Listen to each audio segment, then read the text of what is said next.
Good morning, everyone. I know it's only 9:30 a.m., but hopefully everyone's awake. And my name is Ariel Davidson. I am the Associate Director of the Center for the Middle East and International Law. It's my pleasure to welcome you this morning to our spring conference, Settlers in Syria, Turkish Population Transfers in and International Law.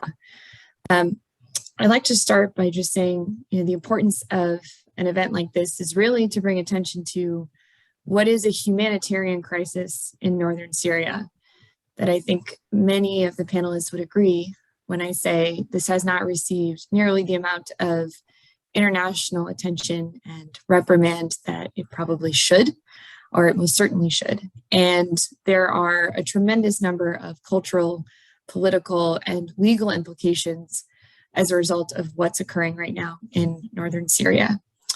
As we know, the Syrian civil war has been raging on for over a decade. And during that time, Turkey has been facilitating the relocation of thousands of Syrian Arabs into Afrin and the M4 Strip. These are areas that were previously inhabited by the Kurds and the Yazidis for the most part. And this rearrangement of the country will have, again, implications, very strong ones in the coming decades. I'd also like to invite the director of the center, Professor Eugene Kodorovich, to make a few comments before we dive into our first panel of the morning, which is the policy panel that will be moderated by Sally Al-Ghazali. So Eugene, I'm going to let you chime in and add any additional comments you would like before we begin. Great. Thank you so much, Ariel, for organizing this conference, and thank you to Sally for hosting the first panel. And thank you very much to all of our speakers for participating in this important event, and to everyone who is watching and will be watching subsequently the recording. So I want to say just a few words. This event's hosted by the Center for the Middle East and International Law at George Mason University Scalia Law School. And we're dedicated to looking at legal issues that arise throughout the Middle East that often don't get enough attention, or bringing different perspectives to issues that have gotten considerable attention, and looking them through other methodological lenses. The center has a largely positivist bent, simply because I'm a positivist, and what that means I think may come out in the panel, in the legal panel. But this is a really prime example of what the center is trying to do, because if, for example, you look at the International Committee on the Red Cross's Guide to State Practice under International Law, which is an extraordinarily well-researched and important and authoritative handbook, they have maybe 5 pages and over 100 examples of state practice regarding Article 49.6, but none relate to this particular practice, and information on it is hard to come by. So we hope to shed more light on it and to find out what it means both in the region as a policy matter and what it means for international law. Thank you all for joining us, and over to you, Ariel. Thanks, Eugene. And now I'm going to introduce our first moderator, who's Sally Al-Ghazali. She is a 2022 JD candidate at George Mason University's Law School. And she's actually right now a visiting student at Georgetown University. She has a wide background and expertise in international law, and she actually has a unique perspective on the Middle East, being Iraqi herself. She was born in Baghdad, Iraq, and she lived in Jordan for almost a decade after that. And then she eventually settled in the United States following her time in Jordan. She herself actually runs a research blog called The Human Rights Weekly, and which basically addresses human rights violations worldwide. And she is also currently the editor-in-chief of the George Mason International Law Journal. She is working as an international trade law clerk at Clark Hill, Washington, D.C., where she will be following her graduation. So we'll be sad to lose Sally eventually, but she has a very bright future ahead. So Sally, I will let you take over moderating the first panel. Thank you so much, Ariel, and thank you everybody for joining us this morning again. As Ariel and Professor Kantorovich said, we have 2 panels today, And the main thing that we want to do in this webinar is to discuss the legal implication behind Turkey's displacement and relocation efforts in Afrin and M4 strips. But we're not able to answer that question before we discuss and explore the political, cultural, and policy motives behind these relocation efforts. So in order to do that, we decided to discuss these matters in the first panel, and we have a great panelist with us today to discuss the matters in hand from the policy panel. And I'm going to do a brief introduction on the panelists before we dive into the comments that they have to provide on this topic. Starting with Professor Ryan Ganaras. He's a professor at the Department of National Security Affairs at the Naval Postgraduate School and is an expert on Turkish, Balkan, and Middle East history. He is the author of 4 books, including most recently, Fall of the Sultan, Great War, and the End of the Ottoman Empire, 1908 to 1922.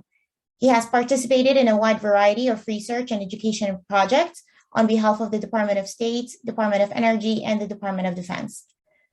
He also speaks German, Spanish, Turkish fluently, and possesses working knowledge in Albanian and Macedonian. Next, we have Dr. Kurt Werthmüller. He's a supervisory policy analyst at the U.S. Commission on International Religious Freedom, with a particular emphasis on religious freedom in Egypt and Levant. Before joining the commission, he was an associate professor for Middle Eastern Studies at the American University in Dubai, where he taught medieval and modern Eastern history as well as regional, political, and culture. He is the author of Coptic Identity and Ayyubid Politics in Egypt, as well as many short-form scholarly works on regional topics. He received his PhD in Islamic and Middle Eastern history from University of California, Santa Barbara, and Master's in Middle Eastern Studies from Harvard University. And lastly, we have Dr. Eddie Cohen. He's a historian and commentator currently serving as a researcher at the Bijan Sadat Center for Strategic Studies. He previously served as a postdoctoral research fellow at Bar Ilan University, Menachem Begin Center for the Study of Resistant Movements. Dr. Cohen also specializes in inter-Arab relations and Arab-Israeli conflict. He was born and raised in Lebanon.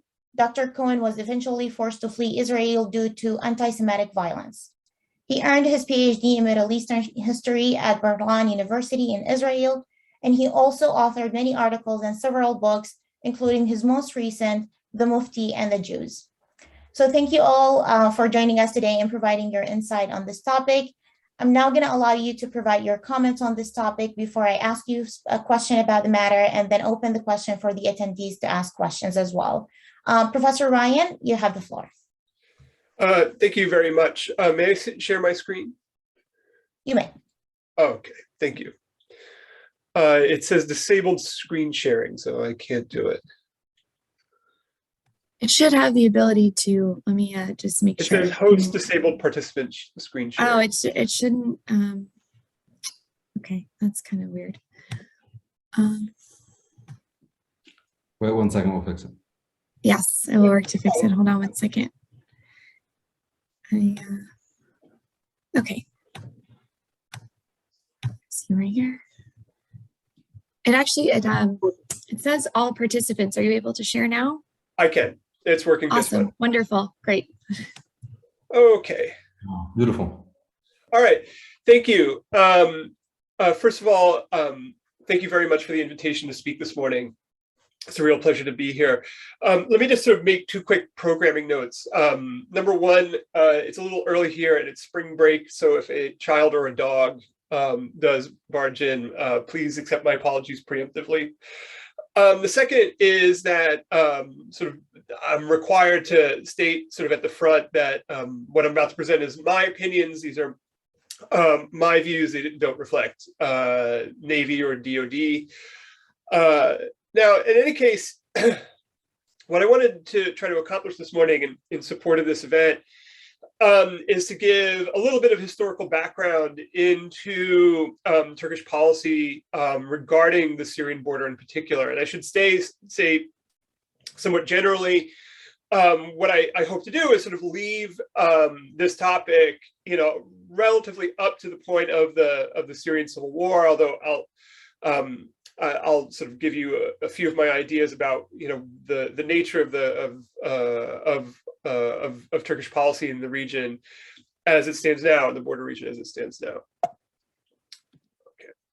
So I thought the best way to think about this topic that we're going to be talking about today was to look at the issue of the occupation from the question of permanence. How should we think about the occupation? How should we think about the Turkish presence within Syria today?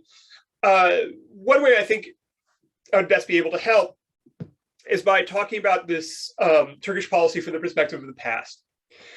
Because in many ways, one could look at Turkish policies in places like Jarablus and Afrin as a response to contemporary challenges. But in reality, the Turkish government, going back a very long period of time, has been thinking and struggling with the question of its southern border in many different ways, in particular from a question of security. And where I would like to sort of leave off is that it's still somewhat difficult to say how permanent the Turkish presence is in northern Syria. Things can go in lots of different ways. But perhaps the best way to think about, among the main pressures that may guide Turkish policy in the region is both the legacies or kind of continuous sort of internal pressures regarding the need to solve what is a historic security problem, but also the issue of irredentism as a force within Turkish policy and Turkish politics. Okay, so I'm going to start, my my discussion sort of begin first in trying to set this problem up by talking about the history of this region, at least a little bit briefly. The first and foremost thing that one should understand about the region of Turkey's border with Syria is that it is entirely historically recent. That leading up till the early 20th century, the lands around which the border lie was, give or take certain changes at various points, was historically seen as a part of the core of historic Aleppo, or the province of historic Aleppo. At no point in the past, before 1918, was this region ever seen as being on the frontier between one area and another. Rather, it was really seen as a part of a heartland, the heartland of Aleppo. Now, the border comes about as a result of the First World War, and specifically, the line roughly corresponds to the armistice line that was designated with the Ottoman surrender in October of 1918. Now this has changed a little bit. I mean, the border has shifted a little bit thereafter. First with negotiations between France and the government of Ankara in 1920, and then later in between 1938 and around 1938, 1939, with Turkey's annexation of the regions around Antioch or Alexandretta and Iskenderun. But more or less, this border, is very much a product of the aftermath of the First World War. Now, in terms of not simply the border itself, but in terms of society and in terms of local politics, it should be said that in the early 20th century, I could go into this in greater detail if you wish during the Q&A, during the turn of the early 20th century, the region was the source of a good deal of political anxiety, at least within elite Ottoman circles, around a variety of different issues, in particular demographic issues. This was an area that was seen as one of many where various demographic groups, some of which were seen by government officials as rather problematic, not only did they reside there, but they were at the focal point of various dissident movements. Now, this changes with the First World War. In particular, it changes with the Armenian genocide. And beginning with the Armenian genocide in 1915, the demographics of this region changed, and changed really radically. In fact, the sort of rough representation that you see on the bottom right of your screen is very much a product of more contemporary history. Now, even though the region is very much devastated demographically, it's devastated physically, it's devastated economically as a result of the First World War and conflicts immediately thereafter, the Turkish government in particular continued to have certain anxieties about the demographic composition of this region, as well as certain anxieties about the security of the southern border. Now, among the many things that it attempted to do was try to demographically re-engineer the region. And again, I can go into greater details what that would entail, but in terms of the broad strokes, it entailed not only the placement of or the settling of various groups not native to the region along the border, as well as relatively invasive policies related to trying to suppress quote unquote non-Turkish culture. Okay, now it should be said that this is this endeavor, this broader enterprise, is decades in the making. To some extent, you could say it's still going on. And one could say rather confidently that it has been beset from the beginning with lots of different challenges, lots of difficulties. Now, among these difficulties is resistance. Okay, not simply resistance of the militant sort, but resistance in terms of simply non-compliance upon by certain local populations, as well as certain realities regarding just the demographic complexities of this region.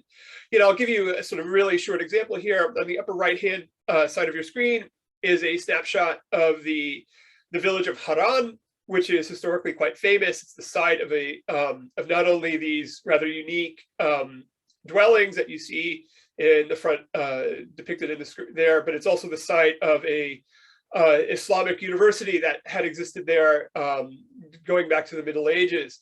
What's interesting about this village, which is very, very close to the border, is that it is actually settled by migrants, actually refugees from Iraq that came before the Second World War. And that this was a region, these were actually Iraqis who were a part of a tribe that was deemed loyal to the Turkish state, and so they were allowed to settle there. It is a Turkish-speaking village, although heritage-wise, it is still very much a village that many of its residents identify as Iraqi. They speak Arabic among themselves, so it highlights some of the demographic kind of interesting peculiarities that you find along this border. Now, let me go a little bit more in depth, if I may, in terms of the nature of the security problem, or the sort of historic nature of the security problem as it's defined by Ankara in the region, and some of the different ways that Ankara has tried to tackle this security problem. Now, going back to 1923, the founding of the Republic of Turkey, it was generally understood that the border of itself posed a challenge, like all borders, not only in terms of trying to regulate traffic, but also maintain some sort of physical security for the communities that reside within it. And this is obviously further heightened by this policy of Turkification or social reengineering that we see post-1923. Now, these endeavors were beset by, again, lots of different challenges. One of the most fundamental is the flowing of people back and forth. Many of the communities along the border were actually historically tied to one another, and from the Turkish side to the Syrian side to the Turkish side. And these ties are not only economic, many of them are actually personal. That historically, many of the big market towns on the Turkish side historically had relatives or had historic business interests or even cultural ties to communities on the south side of the border, most principally in Aleppo. So just the simple flow of people back and forth was seen as being, in and of itself, problematic. More specific to this was the question of smuggling. Now, this is linked to a broader sort of story about Turkey's economic development. But Turkey, since 1923, has long tried to tightly regulate trade, both trade into Turkey, trade out of Turkey, along the Syrian border. Now, local communities, going back from virtually the conception of this border, largely resisted any type of restriction on the movement of goods. And this would come in terms of goods that are everyday goods that in which there were embargoes placed upon it, or certain amounts of constraints placed upon it, again, flowing both out as well as in, as well as illegal commodities, most notably various derivatives of opium. Now, this this issue of illicit economic activity also was seen as linked to militancy. Now, again, trying to save sort of the broader details, and I'm more than happy to go into it in any kind of Q&A. It's very clear that from the 1920s all the way up really to the present, communities on the south side of the border, on the Syrian side, has long harbored people who were political dissidents in political dissidents towards Turkish policy. Now, most notably, this dissidents are associated with Kurdish nationalists. In fact, among the earliest Kurdish uprisings to rack Turkey during the 1920s was organized from regions along the border on the Syrian side. There are also sort of other historic dissident communities, although many of these communities have since vanished or become relatively, small, over time. At various points, there were large numbers of Armenians that lived along various border communities. Armenians who were either themselves the victims or the descendants of the Armenian genocide. Now, it should be said that Ankara has long been very conscious of this region and its contribution to militant activity within Turkey, and saw this as somewhat intertwined with the broader economic challenges of trying to constrain or regulate the flow of goods in and out. And so we have actually a really good documentary body of evidence that shows that Turkey, the Turkish government really has labored over the course of many decades to try to tamp down on the border, not just for its reasons of nationalizing the country, again, this idea of social reengineering or Turkification, but also trying to constrain this, this region for reasons of economic concerns, regions of security concerns. And I'll just again point out to you that on the top of your screen, you're seeing a brief clip or a sort of small screenshot from a website that used to be active but is no longer. This was a website managed by the Turkish Armed Forces. And for a very long time, they used to give a daily digest of incidents along the southern border. And this would include during the height of the Syrian civil war. And through it, you get a really strong idea of the kind of activities that the Turkish army engaged in. Now, for a very long period of time, the Turkish army was the primary border enforcement body, at least within rural areas, in terms of monitoring trade, monitoring illicit activity, monitoring militant activity. Now, what we get from this website, and again, this website now is down, and I don't know if it'll ever come back. But one thing we get a very clear idea of is that Ankara has tried many different things to try to bring this border region under control. It's tried issuing, for example, one of the earliest things that they've tried was to create a kind of migratory, bilateral migratory system that would allow border residents to go back and forth. This was specifically the case of semi-nomadic groups that lived along the border. But oftentimes it's, the Turkish policy has been rather hard-nosed. At various points, the border was mined. More recently, Ankara has put up a wall, a very long concrete wall, which you'll see here on the bottom right of your screen, as a way of trying to deter traffic.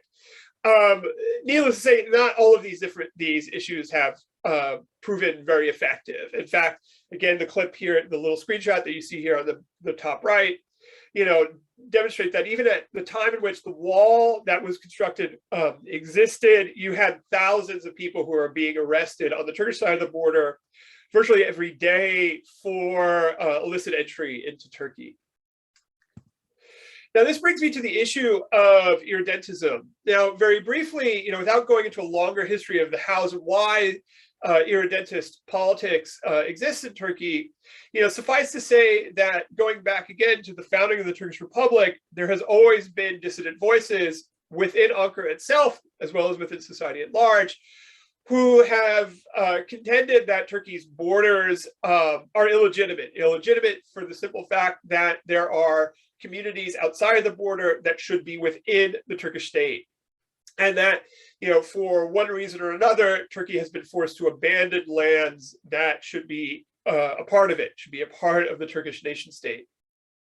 Now, this is in particularly the case for lands within Syria, including a large city like Aleppo, that irredentists and many of these irredentists coming from Turkey's far right, or sort of more extreme portions of the Turkish right-wing spectrum, have maintained that the border that as it exists now excludes thousands of Turkish speakers who should be inside the Turkish state. That the Turkish border would, should include them within the Turkish state. Now, it should be said that the irredentism in Turkey has really surged within the last decade or so. It's always sort of been in the background, although it never has quite featured as prominently as it has done today. And this is largely a result of electoral politics. More specifically, the decision in 2016 by Recep Tayyip Erdogan to form an electoral alliance with the far right party, the MHP. Now, we could say that, when we look at Turkish policy today, but more importantly, how Turkish policy has come to resonate within electoral politics, it's really difficult to separate these irredentist tendencies from the broader policy itself, especially around the time of the first Turkish incursions into Syria. It's very clear that this kind of irredentism had a really electrifying effect on the Turkish right, most notably among those who are voters or supporters of the MHP. Now, when we look at the policy from the perspective of today of Turkish occupation in northern Syria, we should try to understand it not only as a state policy, but also as a policy that has mobilized NGOs, as well as everyday citizens to not only back the incursions, but to play a role within the occupation itself. So, for example, on the bottom right of your screen, you see a bus that was organized by an ultra-right nationalist organization to deliver aid to communities on the in occupied zones within Syria, most notably within communities that are Turkish speakers. So, added to this was the desire to kind of aid Turks, or Turks living in northern Syria within the occupied zones. Among the things that also really electrified the Turkish right as a result of the incursions was the fact that the fight was being brought to Kurdish militants, to the PKK within Syria itself. Now, Turkey's incursions since 2016 do reflect a broader pattern of militancy, or sort of a militant response to PKK activity within Syria. But this was really the first time that the Turkish state had finally kind of broken the seal and marched south into Syria, not only to combat the PKK, but actually to take territory away from Kurdish militants. Now, let me close with these final thoughts regarding how this history interacts with the present and the future. I think we can think about Turkish policy, the Turkish policy of occupation, in one of two ways, and I'm not necessarily sure which way is necessarily correct. I think both it could go either way, contingent upon events. I think the most conservative way of thinking about it is that perhaps we should think about the Turkish occupation as temporary or tactical. That at the very least, we may see a Turkish presence there that may withdraw as a result of some sort of peace agreement. And that even though we may see expressions of permanence within the region, and I'm sure other speakers today will speak to that, specifically the movement of populations to the region, this may be a sign that Turkey is trying to manage this occupation as best it can with the limited resources it can, and that perhaps over time it would be willing to relinquish the territory, but also allow these territories to resume some sort of semblance of whatever complexion they had before.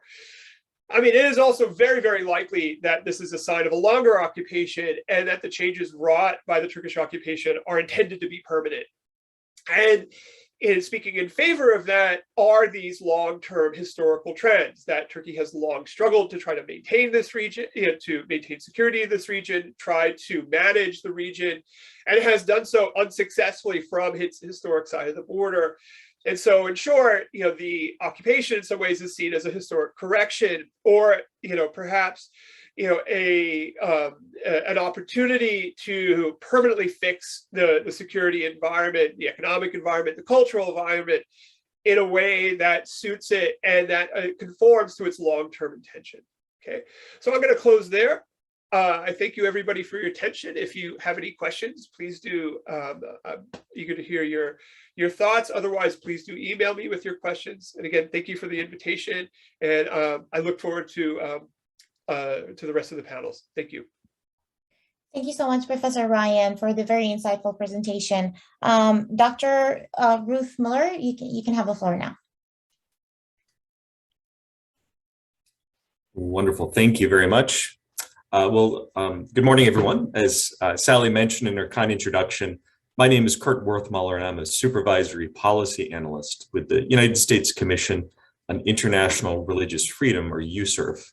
We're an independent, bipartisan U.S. government agency that monitors and assesses religious freedom abroad using international standards and makes recommendations to the President, Secretary of State, and Congress. It's my privilege to speak with you all today on the policy implications of population transfers in northern Syria, in, of course, the excellent company of this panel of experts.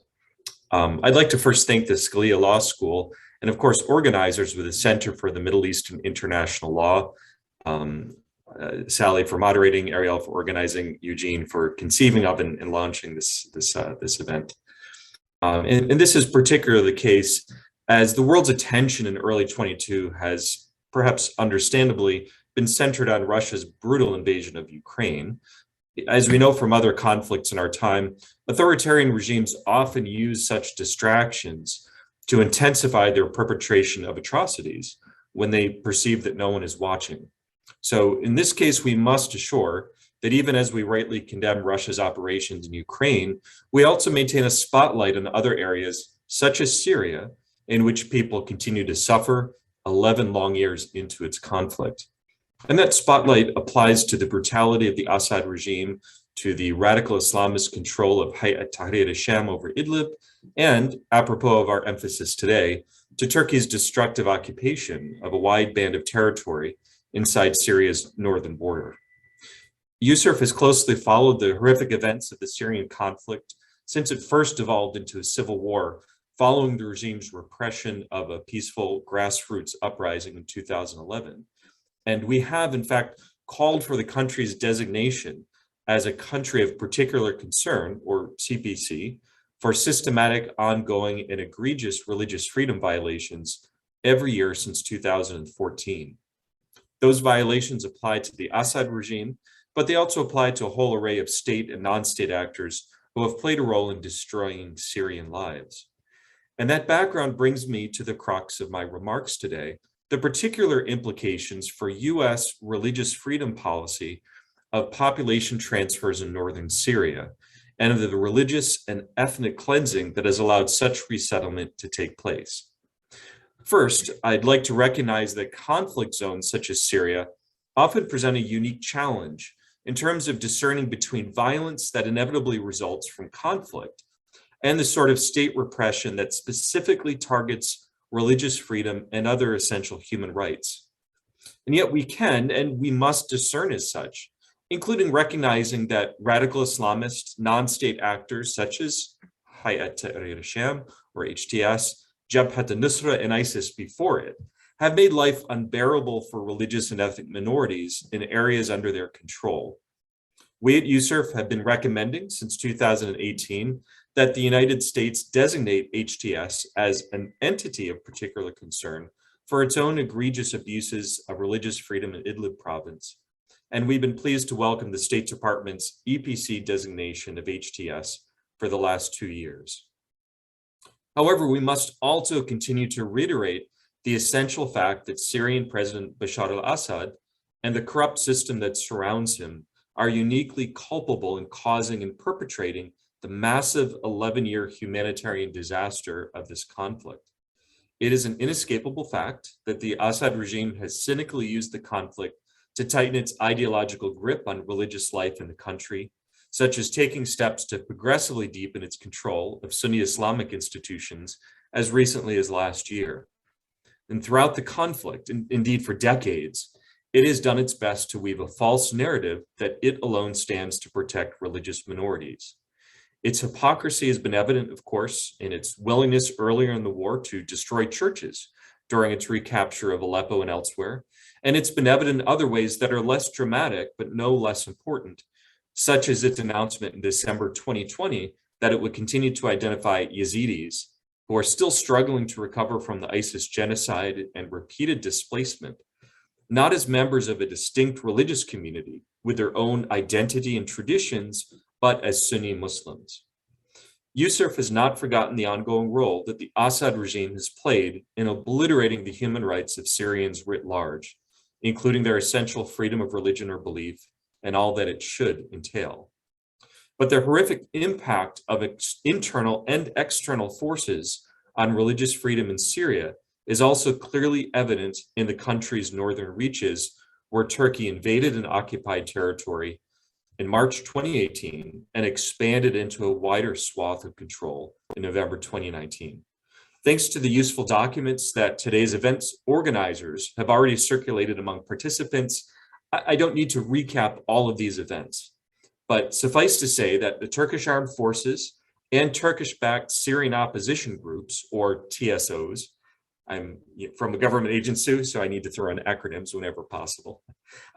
They've represented the driving force behind an unmistakable effort to cleanse the area of its long heritage of religious and ethnic diversity. The religious freedom policy implications of this situation are clear. As we have reported unflinchingly since 2019, Turkey's incessant shelling and drone strikes on civilian areas across northern Syria and the potential for expansion of its occupation have represented a direct threat to religious and ethnic minorities in those communities. And its support for radical Islamist TSOs has been equally insidious and damaging, as such groups have engaged in religious violence, abduction for ransom, and other atrocities. For example, in 2020, Felak Hashem, a TSO operating in the area of Afrin, laid siege to the town of Besafan and arrested and tortured a number of its inhabitants, including at least one Yazidi woman. This militia and others have also defaced or destroyed a series of Yazidi shrines in the same area and across Turkey's occupation zone, while Syriac, Armenian, and other Christian communities too face similar threats.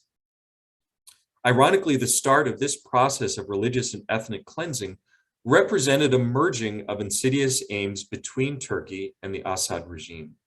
The former launched its cynically named Operation Olive Branch, which devastated the religious and ethnic diversity of Afrin only weeks before the regime regained control over the Damascus suburb of eastern Ghouta.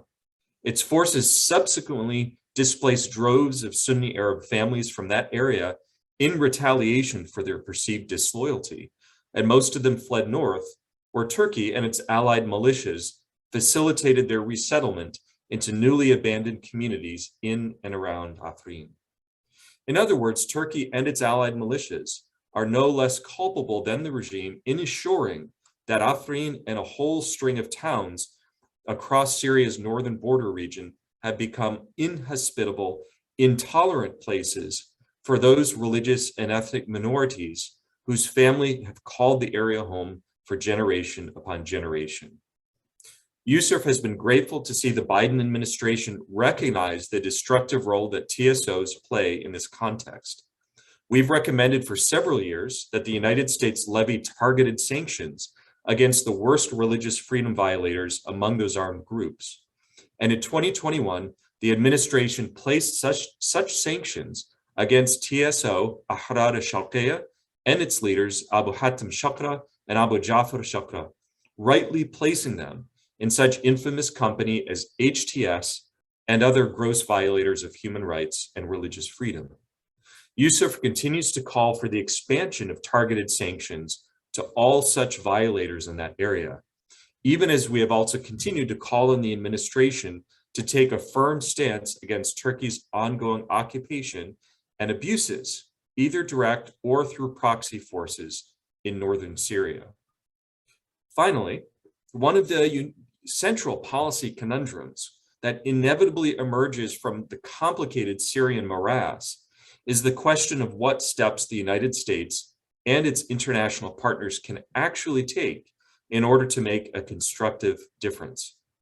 In this sense, Yusuf has since 2019 called on successive US administrations to lend support to one of the rare bright spots for religious freedom in Syria under the Autonomous Administration of North and East Syria, or the AANES. Not only has the AANES explicitly and consistently declared its commitment to religious freedom, but it's worked hard in practice to enact that commitment, despite serious external threats, complicated tribal dynamics across ethnic and religious divides, and other potential barriers. Religious and ethnic minorities who fled from Turkish-controlled areas, Kurds, Assyrians, Armenians, Syriac Christians, Yazidis, and others, have found refuge from the surrounding violence and genuine freedom of religion or belief, many of them for the first time.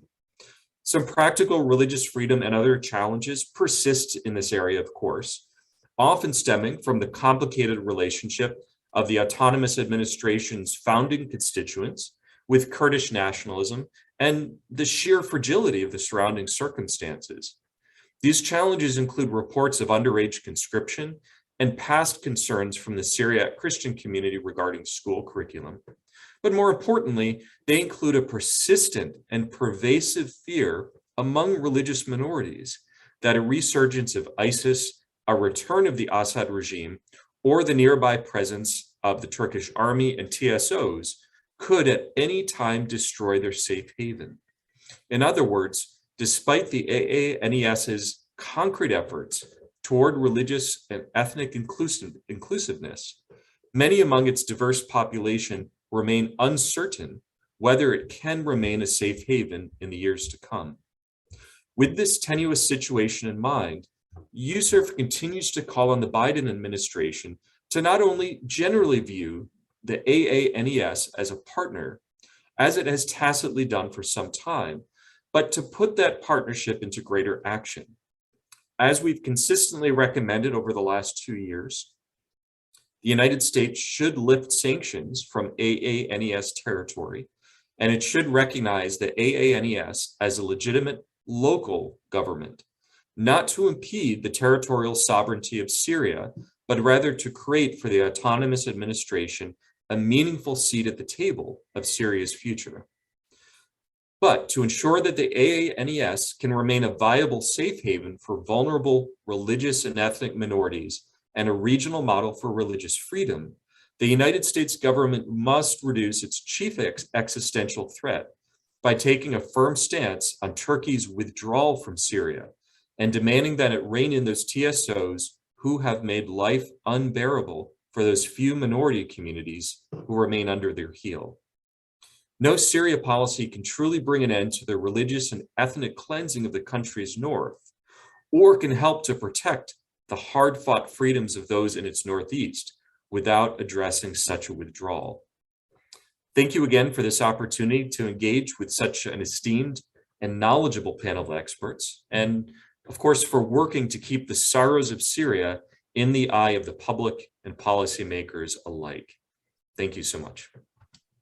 Thank you so much, Dr. Bruckmuller. Very insightful presentation as well. Dr. Eddie Cohen, you have the floor now. Yes, hello. It's 5 p.m. In Israel, so good afternoon. I will share my my presentation.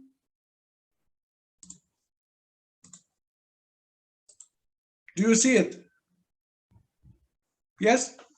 Okay. Well, I'm Eddie Cohen. I'm an expert on Arab affairs. I'm Israeli. In Israel, we often hear about, in the international media, in the Arab media, the word Israeli settlement. So-called Israel has expulsed its original people, the Palestinian people. Israeli settlement inhabited by Israelis on Palestinian lands. Israeli murder the Palestinians, etc., etc., etc. This is not true. These lands are disputed area. These lands don't belong to Palestinians. Although we hear every day, the word Israeli settlement. Now, my lecture will focus on what happens in Afrin, in these areas. Turkey has built many settlements, dozens of settlements. I will show you, in everyone silent. If you Google it, you don't hear about it. You don't see articles about it. This is the double standard, new double standard that we are facing here. These are new Turkish settlement in Afrin. As I heard before, they spoke about the Turkish invasion in March 2018. Turkey launched Operation Olive Branch in cooperation with Syrian rebel forces. It's cooperation between the Turk and the Syrian rebel forces. As part of the operation, Turkish forces entered northern Syria and occupied the Syrian town of Afrin. 90% of the people that lived in 2018 were Kurds, 90%, maybe more. The Turkish-backed Syrian rebels committed war crimes against Kurdish residents. The Syrian Observatory for Human Rights reported that these forces controlled Afrin, kidnapped, raped women, and made many atrocities in this area. Many of the Kurds who resisted were killed, and those surviving were forced to flee, and the Turks took control of the town, of their lands, and of their houses. Today, 2.5 years after the occupation, maybe more, Turkish forces still control Afrin after the ethnic cleansing was carried out upon its Kurdish residents. The town became a mixed Syrian-Turkish town. They changed the demography of this area. They made Arabization of this area. As we know, the Kurdish are Muslims, but they are not Arabs. So the Kurds, unfortunately, during the history, were persecuted by everyone, by the Turkish, by the Arabs, by the Iranian, and they don't have the political lobby or power as Palestinians have. Millions of euros NGO in country in Europe contribute to the Palestinian cause, and they have NGO and think tank, but the Kurds, they don't have it. So now we have a moral duty to shed light about what happens here in this area. One of the countries financing the construction of this settlement is none other than Kuwait. Yes, Kuwait has repeatedly attacked Israel for what it refers as illegal Israeli construction in illegal settlements on the occupied West Bank, Judea and Samaria. As I said, these are disputed areas and don't belong to the Palestinians. The funding for Turkey's illegal occupation is provided by Kuwait directly, but Kuwait is not the only supporter. Working hand in hand with Kuwait and the Turks, and also there is an Israel-Arab non-profit organization, Live with Dignity, Lechyot B'Kavod, which is entirely funded by donations from Arabs in Israel. The Syrian Observatory for Human Rights further noted that the Turkish government continues its effort to change the demography of Afrin canton by establishing a new village for Syrian refugees. With the support of a Kuwaiti Palestinian association known as Sharm el-Khair. These are, ladies and gentlemen, a village. It's written in Arabic, Qaryat Kuwait al-Rahma, the village Rahma of Kuwait. Al-Rahma is the name of the who contribute the money, the Kuwaiti Association. And as you see downstairs in the right, the flag of the Syrian rebels and the flag of Turkey. These settlements, ladies and gentlemen, are built on Kurdish lands. This is Syria. Yes, it's Syria, but it's Kurdish land owned by Kurdish people. We have a lack of information about did they buy the land? I don't think so. And if they do, how much? We have no information about what happened there. They built dozens, hundreds of houses in the, unfortunately, this subject is very, very unknown to the public or in the international public. As I said, before the war, 90% were Kurds. Now Afrin, it's a mixed village. Look, this is the opening of the village. Professor Cohen, not to interrupt you, we can't see the full presentation. So if there's a way for you to press, I believe it's F5, we'll start the slideshow on your computer so that everyone can see the slides you're talking about. I don't mean to interrupt you. I just don't want anyone to miss it. Sorry about that. No, it's okay. I need you. You have to. Do you see it now? No, but if you want, I can. Oh, I see. It's up now. It's up now. You're advancing. Oh, it's now okay. This is the slide we're on. Okay, slide 4. Okay. Perfect. Okay, this is the village. My lecture, what I wanted to speak today, I will not mention, I will not focus on the conflict between the Turkish and the Kurdish or the Assad regime or the Kurdish.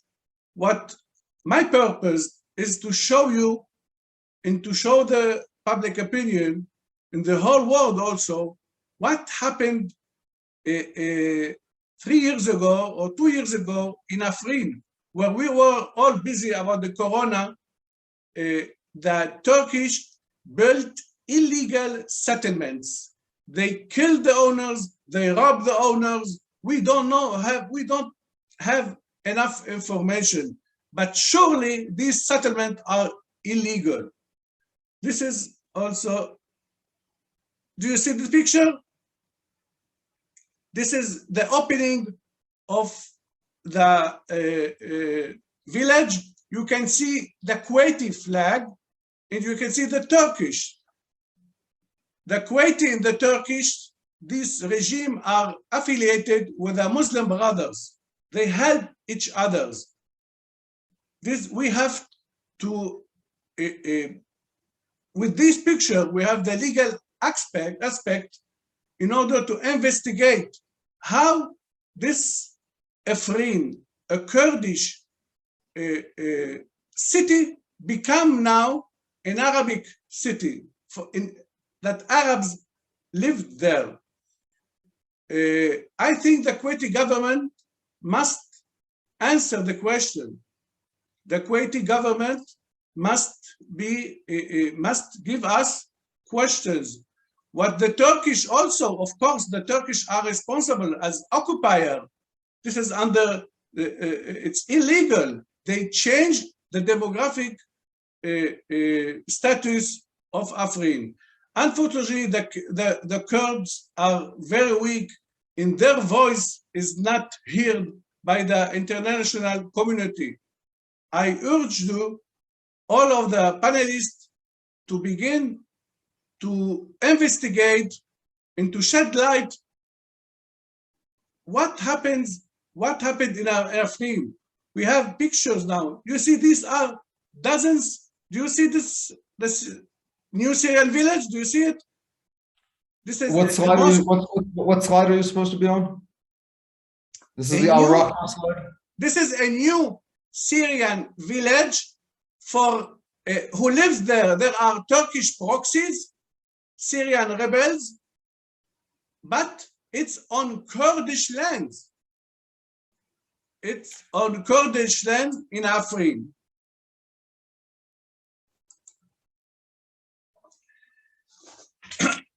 I focused on this settlement. Lately, the Afrin Professor Cohen, what slide Yes. are you supposed to be on? I think you want to advance your slides. Move. I think you want to move forward. We're still on the No, Al this Raqqa. is the last one. I want to resume. This is the last slide. We're the not on the Turkish- last slide. We're still on the Al Raqqa slide is the one that's being shown. Is that what you're gonna be on?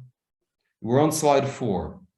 Okay. There you go. Can you go back and let us see some of those slides, because it's very interesting pictures. Okay. This is the first. This is the beginning of the building, the Turkish flag. These are the You new want to go through these pictures again? village. We see the flag, the Kuwaiti flag and the Syrian flag. You can see the Kuwaiti your slides flag. aren't being advanced. Your slides aren't being advanced. You have to go forward to the slide until it pops up. Dr. Anyway, Cohen, we don't see the Kurdish flags. This is Kurdish land. We don't see the Kurdish land. This is the Arabization of Afrin. Dr. Cohen, sorry to interrupt you. I think you're supposed to be on slide 7, not slide 8, because now we only see slide 8. Okay. So 8. This is Go my. back. You need Okay. to go back one slide.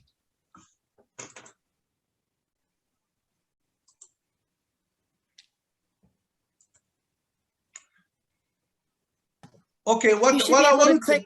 You should be able to Click click the on left 7. arrow. Click the left Yeah. arrow.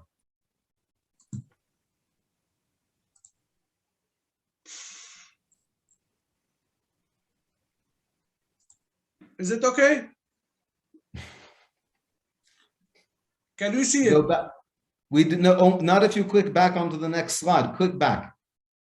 You have good pictures here. You want to show? Click back on. I the slide will you send. want. I will send you the picture, Ariel. I will send you. You have it, the picture anyway. I No, wanted but we just- want to see it I'll now. send around. I'll send I around the wa- presentations after, Yes, Dr. I Cohen, want too. to So conclude. I We- want we to can see it conclude now. my lecture. My lecture focused on what's happening in the ground. As I said, I'm not dealing with a conflict. Only what the Turkish occupation forces has done. So the Turkish has built illegal settlements in Afrin with Kuwaiti money, and this is illegal.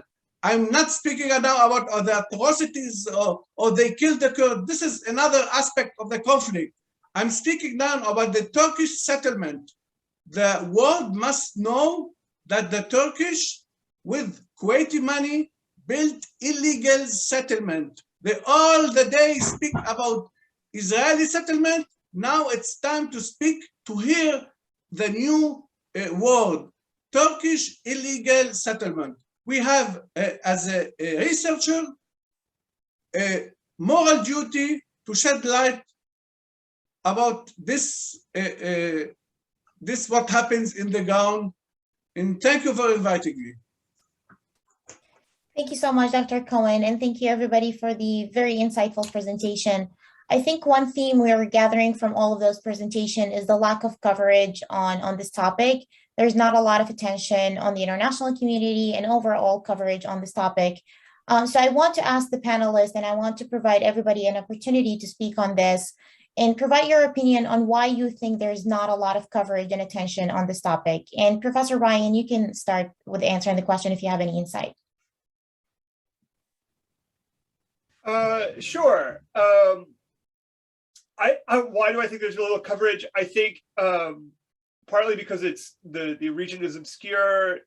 I think at least within sort of Western quarters, I think it's a product of exhaustion with the Syrian civil war as a whole. I think Turkey has been relatively successful in at least partially obscuring some of the circumstances that guide its policies there.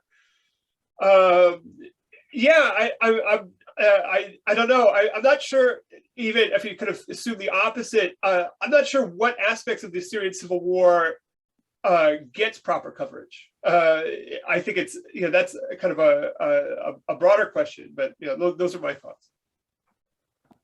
Thank you so much. Dr. Ruth Miller, do you have any insight?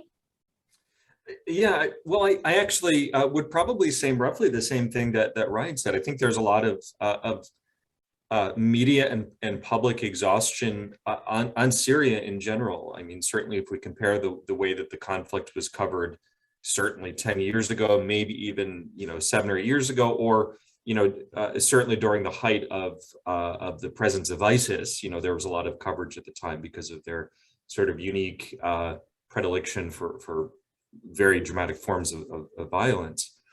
And I think since the decline of ISIS, I think there's just been a sense that the world has moved on. And I think that's why an event like this is so important, that we don't move on. And we continue to bring these things to light because, as I mentioned in my remarks, people continue to suffer. The Syrian conflict, of course, one of the landmarks of the conflict is that it's evolved. Every few years, the conflict has looked like a very different sort of conflict, and yet it persists. And even though the world is not giving it the right attention that it should for a place in which millions of people remain displaced, either internally or externally, people continue to suffer, and various malign actors, from Turkey in the north to Russia's support for the regime, continue to contribute to making Syrians' lives miserable. And so, I think it's important to do what we can to not let the world move on and to continue to look at this and try to engage where it can. Absolutely. Thank you so much. Dr. Cohen, do you have any insight? Dr. Cohen, you're muted. I don't know if you know the sentence, no Jews, no news, because Israel is not involved, so it's not very interesting. Imagine if Israel was involved, we would hear all the media and all the Western media attacking Israel. This is something between the Kurds and the Turkeys. It's not interesting for the media. It's not sexy. So because Israel and Jews are not involved. Unfortunately, I'm saying this. Thank you so much, Dr. Cohen, for your insight and for the answers from all the panelists. I would like to ask more questions. I would like to ask a few more questions before I open the floor for the attendees to ask questions. Sally, yes. Sorry for the interruption. May I also try to answer your first question? Actually, Ariel was going to ask the same question for the legal panel, So but I was gonna say that we're gonna actually ask the same exact question Yeah. of the legal panelists. Why is this not just necessarily within the policy community, but why in the legal international community is this issue not getting much attention? You're not seeing law review articles being penned about this. Why is that? But we will get to that in the second panel. I'll let Sally wrap up the first panel. yes. Thank you so much, Ariel. Professor Ryan, I would like to ask a specific question since you mentioned Erdogan and the politics around Turkey's. So we know that Erdogan dominated politics for almost 2 decades, and the Turkish opposition powers are now trying to unite to change that reality. There is an upcoming parliamentary and presidential election scheduled to take place in June of next year. So do you think the impact of these demographic changes in the region will affect the outcome of the elections and the campaigns leading up, or do you think there's any kind of discussion taking place right now? I think really briefly, I think the issue, it will be tangential to other issues. I don't think the occupation in of itself will likely be a major campaign question that voters will be thinking about. I think the only way that it will be related is in the question of the status of Syrian refugees within Syria, within Turkey proper, which is really quite a lightning rod issue within Turkey. And I think the way that it will be roped into debate, and I think, unfortunately, I think this would be something that would probably be a matter of some consensus among the various parties that will be participating in the election. I think there will be some consensus that, optimally, Syrian refugees should go back to Syria, and that, from a broader Turkish standpoint, there is an excessive amount of exhaustion with the large numbers of displaced Syrians living in the country for lots of different reasons, economic reasons, xenophobia, frankly, outright racism, and that the occupation zones offer something of a safety valve for that. So, I mean, I could very well imagine, although I'm not necessarily sure if any of the opposition parties have made this explicit, I could well imagine occupation, that various opposition parties would make the argument that these zones, as they're often referred to, should be the places where the refugees should go. So, I mean, I don't see the election as a potential solution to any of this. Thank you so much. That's a great insight. It's very important to give that into perspective of politics, since we know that voting can make a change sometime. Dr. Ruth Miller, do you foresee this policy in Turkey creating a way for other political regimes in other regions that we did not discuss today, or we did touch a little bit on how they handle Kurdish population and other minority religious group in their regions? Well, that's a great question, Sally. It's a challenging one to answer. I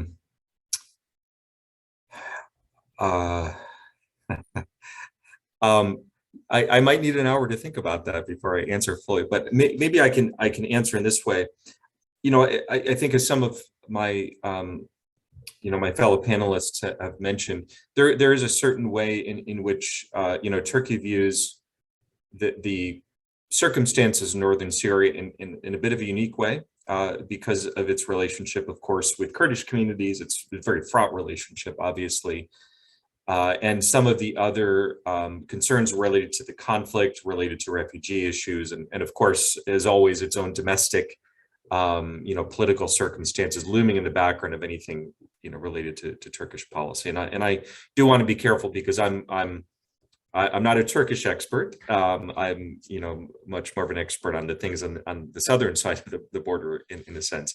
But I can say this, that in terms of the way that, Turkey relates, and I would say with profound indifference toward religious and ethnic minority communities, that is something that, of course, USCIRF has been reporting on for some time, the declining conditions for for religious and ethnic minorities within Turkey proper. We've certainly seen an uptick in the last several years of vandalism against non-Muslim properties around the country. Obviously, some rather big dramatic things like the conversion of the Hagia Sophia into a mosque not very long ago, with a real sense of indifference and intolerance toward the interests or the concerns of those minority communities.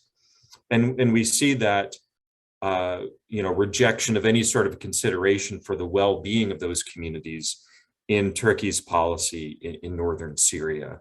So, in that sense, we do see an extension of that intolerance, beyond its borders. Thank you so much. And I'm going to ask a follow-up, somehow related question, and the panelists are free to answer as well if you want.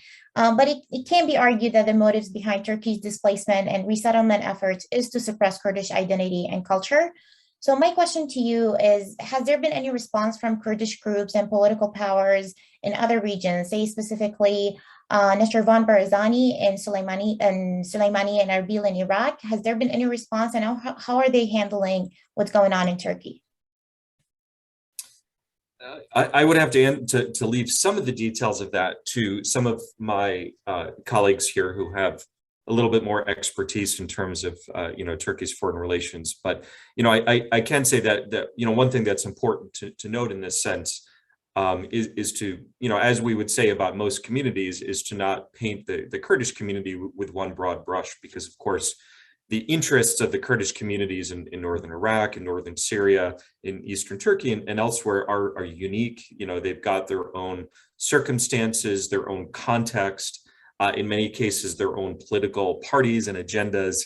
And, each one of those need to be sort of considered on their own terms. And, certainly there's a complicated relationship between, let's say, the autonomous administration in North and East Syria, which has a strong Kurdish component. It was, of course, initially launched by a majority of Kurdish groups, but has become more inclusive and more diverse over just the last 2 to 3 years. That, of course, has its own particular interests that are specific to Northeast Syria in a way that are of different concern to, say, the KDP and others in Iraqi Kurdistan. They, of course, they do talk in very complicated ways, and their respective relationships with the Erdogan government, likewise, not to belabor the term, but they're also quite complicated. And so I think it's important for us to understand each one of those sets of relationships and their own local interests on their own terms. Absolutely. Thank you so much. And Ryan, I see that you're unmuted. Do you have anything to add? Yeah, I mean, I definitely want to sort of foot stomp what Kurt says. I mean, I think the relationships are complicated. I think the more specific issue is that, I mean, there's undoubtedly popular sympathy across, broadly speaking, across the Kurdish spectrum, the political spectrum, and across borders for the plight of people living within these occupation zones, as well as the broader pressure faced by the region of Rojava, of Western Kurdistan, not only at the hands of Turkey, but also sort of historically, because of ISIS, the Syrian regime, and so on. But I think that more specifically, I think you have to understand the relatively muted response from Erbil as a product of two different things. Number one, I think the most important thing is that the groups in Syria pose something of a challenge for Barzani, for the KRG government, insofar as that these are popular movements, and the dynamics within the KRG are rather different. These are this is a kind of state-like entity that's run through these patrimonial or patrilineal systems of two different parties that represent two different families, and I think there is a broader apprehension within senior leadership in KRG towards the PKK and PKK-linked organizations. And the second part is the KRG's relationship with Turkey, which is close. In some ways, it's interdependent. And so I think both of these factors doesn't necessarily silence the forces within the KRG, but it definitely renders them somewhat emasculated when it comes to actually doing anything of any sort of significance with respect to Kurds in northeastern Syria.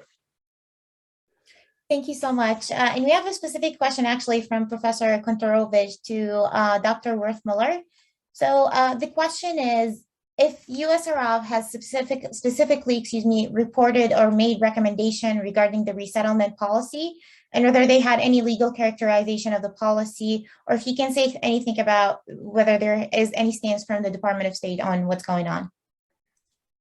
Yeah, that's a fair question.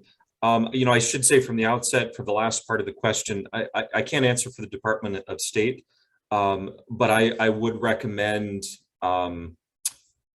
having a look at the International Religious Freedom Report, which the State Department puts out every year, both, I would say, on their chapter on Turkey and their chapter on Syria, and maybe by extension Iraq too, because obviously there's a lot of interconnected issues there. For our part with the Commission, we have in fact been reporting on these issues for the last several years quite extensively. And from our perspective as a Commission, we very much looked at these questions of resettlements and population transfers at some of the, we might talk about them as maybe the second order effects or consequences of these, because we want to be careful to not blame the victims. Those communities that were displaced initially by the conflict, who fled to Turkey, that Turkey has been resettling, and other, other communities, we can understand them going, wanting to go back home, wherever that may be inside the borders of Syria. And so I want to be careful not to blame the victims of those displaced people. The problem, of course, lies with the authorities that are resettling them back into Syrian territory, because though that resettlement is creating a system, a policy, a framework of religious and ethnic cleansing. As Professor Cohen pointed out, most of those communities that have been cleared out by the Turkish occupation zone and are being, patrolled by TSOs, by Turkish allied militias, these were places that, for the most part, were predominantly ethnically Kurdish, but they were also home to a whole, wide variety of religious minorities too. A variety of Christian communities, Yazidis, and others, not the majority of the population, but certainly an integral part of those communities. And, the fact that the Turkish resettlement policy for displaced peoples into those communities has had a homogenizing effect that is destroying, what has historically been an amazingly diverse, tapestry of religious and ethnic backgrounds in northern Syria. It's, from time immemorial, it's been one of the landmarks of this part of the Levant. And, one of these second order consequences, possibly even one of the intentions of the resettlement policy is homogenizing this territory into a, Sunni Arab community. Again, not to blame the victims of those people who are being resettled, because they were displaced. They deserve a home, of course, but there's a real destructive aspect to that, the cleansing that is allowing for that resettlement. Absolutely. Thank you, Dr. Kurt. Professor Ryan, I see your hands up. Yeah, just to follow up really quickly, I think we have to also understand this, and this is sort of one of the things I was trying to get across, is that the policies that we see in northern Syria that are enacted by Turkey are in continuity with the way Turkey has long governed, Ankara has governed itself, governed the country as a whole. And that this was not only, in terms of, kind of the mass expulsion of, of communities, the cultural erasure of various communities, but also I would say, even with relatively humanitarian actions that Turkey has engaged in, the building of homes, or the building of schools, and so on, there is a nationalizing effort that is underway that is, exclusive of the fact that this is also a, in Turkey's mind, a practical response to a practical problem, right? Again, not as a way of, condoning it or anything like that. That's not my intention. But from Ankara's standpoint, there is a general blueprint in terms of the ways in which, you go about governing a place, trying to re-engineer it in a way that would make it more governable, but also, I hate to use an academic term, but like make it more legible, make it more, resemble a place that would be Turkish. And so, it comes down to architecture, the curriculum that you would find within the schools, the various services that are involved. So, I mean, there's lots of different dynamics in and beyond just the fact that, Turkey has used TSOs as a part of the security apparatus, the fact that, large numbers of people have been displaced, that cultural monuments have been destroyed. I think this is all part of a broader bouquet, frankly, of the ways in which Ankara has historically thought about and enacted government. Thank you so much, Professor Ryan. And Professor Kuntarovich, I see your hand is up. Great, thanks. So I'm going to ask a question to kind of conclude this panel. We have to move on to the next one. I'm going to ask a question that will kind of wrap it up. I want to say that we, usually when you have presentations on a panel, you can often have a very good talk and a very dull PowerPoint. But we've had some amazing PowerPoints and really informative material in this panel. I wish we could have dwelt more on some of them, but I want to just finish by asking some of them, like Professor Cohen's, I think were self-explanatory. But Professor Gingras, your last slide, I just will not have peace until I understand its import. It looked to me like a picture of an ATM and a post office. Yes. So maybe you could just wrap up by telling us its meaning in the related to the topic. Sure, if you'd like. I mean, I can try to bring it back up. Would you, if you prefer? Just give me a moment.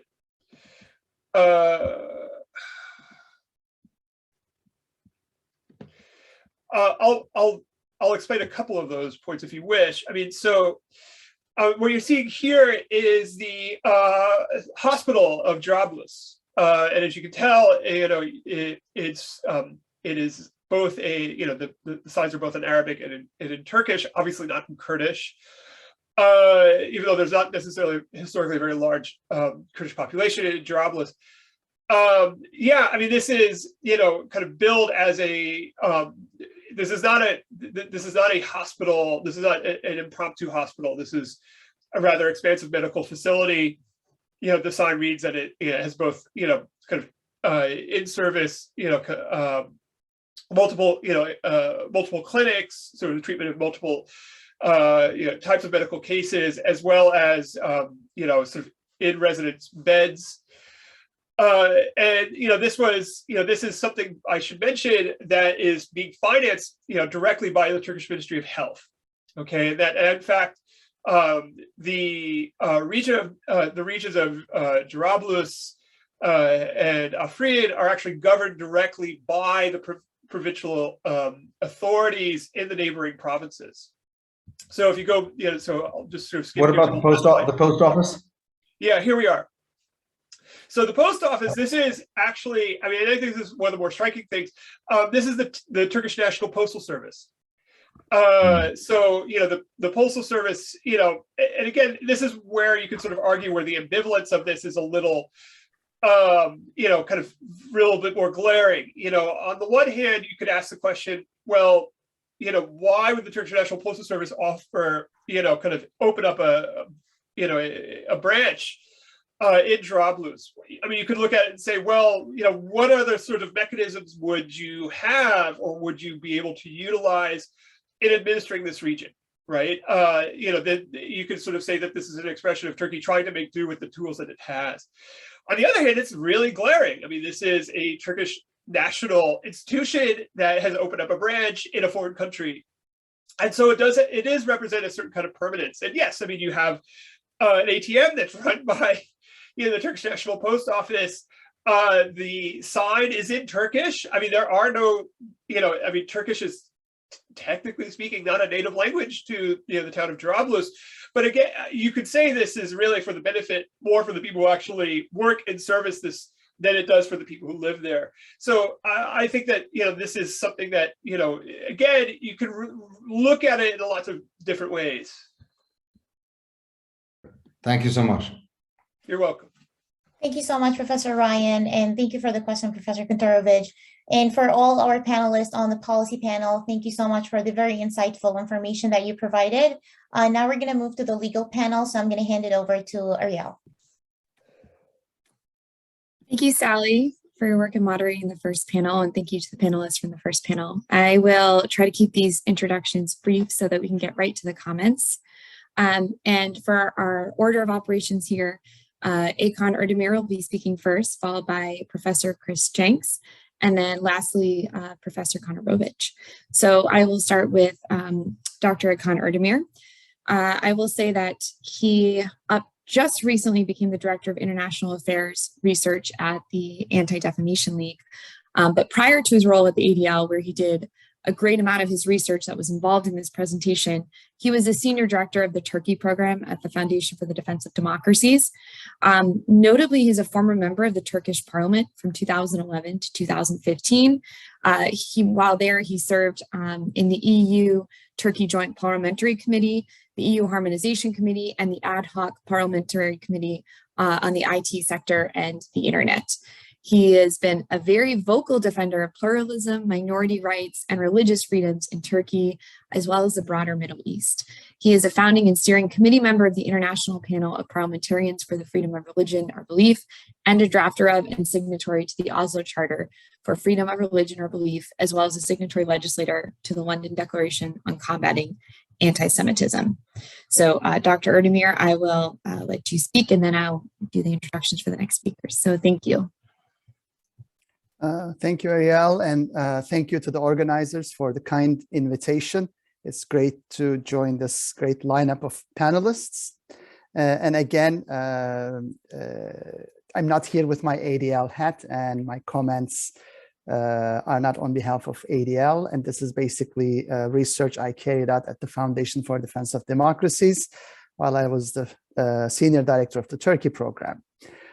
So in this talk, I would like to explore the ways, with my anthropologist hat, in which law, political culture, and foreign and security policy have intersected in Turkey's Syria policy to shape Ankara's demographic engineering attempts through settlement and displacement practices in northern Syria, to help uncover the cultural logic that drives the Turkish government's perceptions and policy responses. I will combine insights from legal anthropology, history, political science, and international relations to examine the processes through which demography and belonging have become securitized in this case.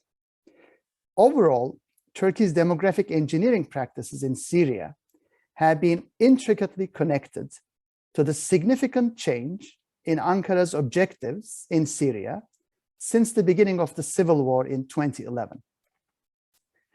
The Erdogan government's initial plans to topple the Bashar al-Assad regime and replace it with a Muslim Brotherhood-led government under Ankara's tutelage gave way to a focus on preventing the emergence of an autonomous Kurdish statelet on Turkey's southern border.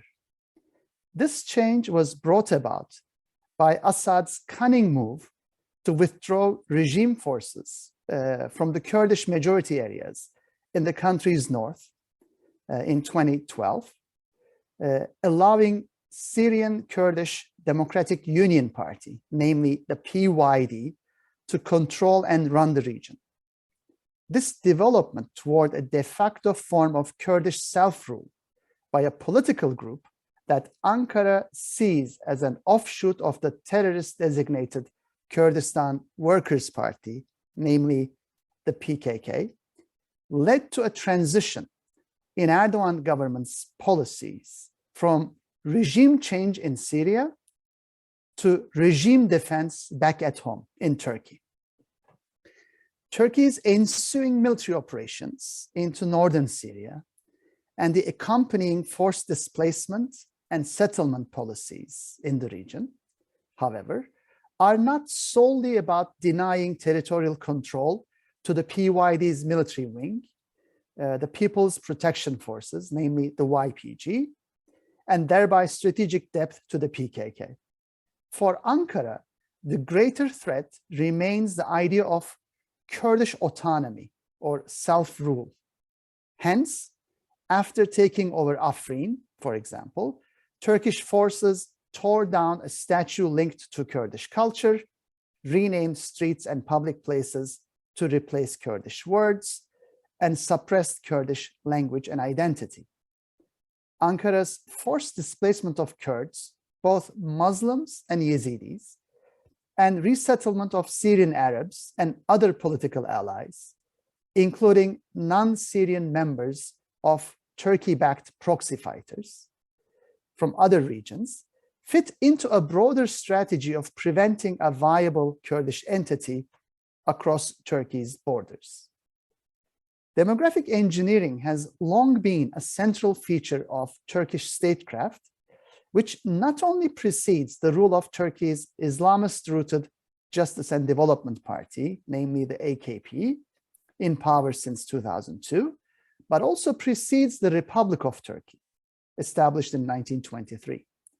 In fact, forced displacement and resettlement of ethno-religious groups were central also to the Ottoman statecraft in terms of both securing new territories following conquests and maintaining rule and order in the empire's core territories. Such a technology of rule was not restricted to the arbitrary nature of rule associated with the patrimonialism of the Ottoman sultans. The increasingly bureaucratized security apparatus of Abdülhamit II, who ruled from 1876 to 1909, and the rule of the Committee of Union and Progress, the CUP, that toppled Abdülhamit II's absolutism, were in fact equally brutal in their securitization of demographic issues. Both periods, namely the Abdülhamit II period and the Committee of Union and Progress periods, were marked with state-led pogroms and massacres, forced displacement, and resettlement policies driven by perceived existential threats to the milleti hakime, the dominant or ruling community, namely the Turks, the Muslim Turks, Sunni Muslim Turks. In fact, the codification of a Turkish and Sunni Muslim privileged in-group, first as the milleti hakime, the dominant group, and then as asli unsur, the fundamental element, in political legal practice, picked up steam with the CUP and continued under the Republican rule. Despite the reported breaks in between these periods, the continuities in the security discourse and practice point to an underlying political-cultural logic that has permeated the Turkish bureaucracies, especially the security bureaucracies, perceptions and policies to this day. Although much of the controversy on Article 49 of the Fourth Geneva Convention of 1949, which states the occupying power shall not deport or transfer parts of its own civil population into the territory it occupies, stems from the definition of the concept of civilian population. When it comes to the Turkish case, I would argue that it's also crucial to focus on the attribute own. In many of the cases involving settlement in occupied territories around the world, the settled groups are citizens of the occupying power.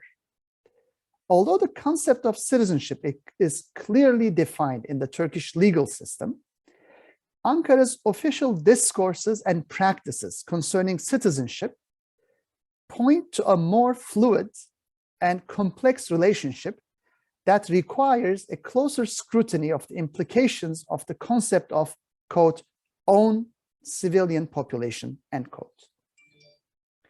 The first complication arises from the fact that for Ankara, certain categories of Turkish citizens are lesser citizens, while other categories of non-citizens can be perceived as more essentially belonging to the nation, and hence more fitting of the attribute own.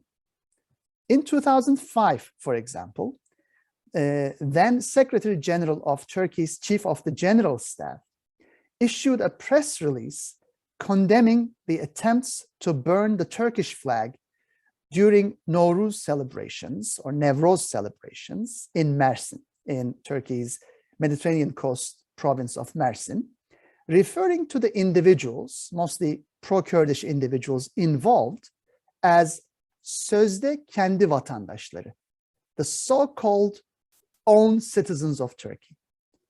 In fact, over the years, Turkey has even revoked the citizenship of its own nationals, not only rhetorically by calling them so-called citizens, but also legally, especially for political quote-unquote crimes, including the citizenship of the world-renowned poet Nazım Hikmet, who lost his citizenship as of 1959, and the citizenship was restituted only under the AKP rule.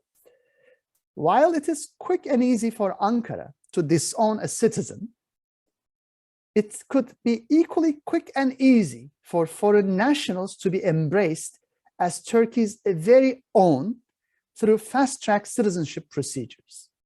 While the Turkish government has branded many Syrian Kurds as terrorists, other Syrians, especially Sunni Muslim Syrians, aligned with Ankara's foreign and security policy priorities, have been rewarded with citizenship, including, as reported last year, 8 members of the Islamic State. So even that would not preclude one from gaining fast-track citizenship.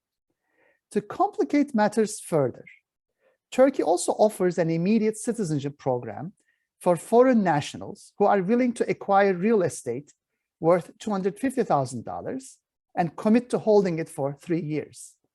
Various private agencies, for example, promote this program by promising the delivery of a Turkish passport in less than 2 months. When it comes to northern Syria, another complicating factor concerning citizenship is the reported cases of what one could call as transhuman proxy leaders and fighters, who travel back and forth between their Turkey and Syria-based residences and receive not only Turkish pay for their services, but also at times Turkish citizenship. So these are basically, to clarify, these are Syrian proxy fighters, especially the leadership circle, who earn their living serving as proxy fighters, who might have been rewarded with a Turkish citizenship, who part of the year live in Turkey, even in the Western Turkish provinces, living a lavish life, and spend the other part of the year in Syria fighting on behalf of Turkey. In the Erdogan government's perspective, these Syrian proxies, some of whom also have Turkish citizenship, are again more loyal members of the Turkish nation compared to other Turkish citizens whose ethnicity, religion, and or political views relegate them to a lesser category of membership in the Turkish polity. For all these complex reasons, for Ankara, some of the Syrian Arabs, as well as foreign fighters Turkey settled in northern Syria from other countries, could be perceived as belonging to the Turkish nation more than many of Turkey's own citizens, perceived as undesirable elements. For example, when the Turkish government chose to build camps for displaced Syrians in Turkey's southeastern province of Kahramanmaraş, 4 of the 6 camps were placed in the vicinity of indigenous Alevi settlements, a religious minority, and indigenous religious minority settlements, which the local Alevis protested as an attempt to assimilate or displace Alevi citizens by bringing in Sunni Arab settlers from Syria. Across the Syrian border, the settlement of Sunni Arab settlers in Kurdish majority areas has been driven by a similarly securitized demographic policy that sees undesirable ethnic, religious, and political identities as existential threats to be dealt with through policies of demographic engineering. One could argue that in both of these demographic engineering projects, to the north and south of the Turkish-Syrian border, Ankara sees the settlers it brings as its very own, as opposed to the indigenous groups, even when they happen to be Turkish citizens, as in the case of the Turkish and Kurdish Alevis in the province of Kahramanmaraş. Similar attempts to dilute threats were also evident in Ankara's earlier settlement policies elsewhere. The Ottoman settlement of displaced Circassians pushed out by Imperial Russia as loyal subjects in unruly Kurdish majority areas, unruly in quotes, and the Turkish government settlement of Sunni Muslim Meskhetian Turks, again displaced by Stalin's Russia, again in sensitive border regions with Shiite Turkish and Sunni Kurdish populations, such as the province of Iğdır bordering Armenia, Iran, and the Nakhchivan Autonomous Republic, were driven by similar security concerns.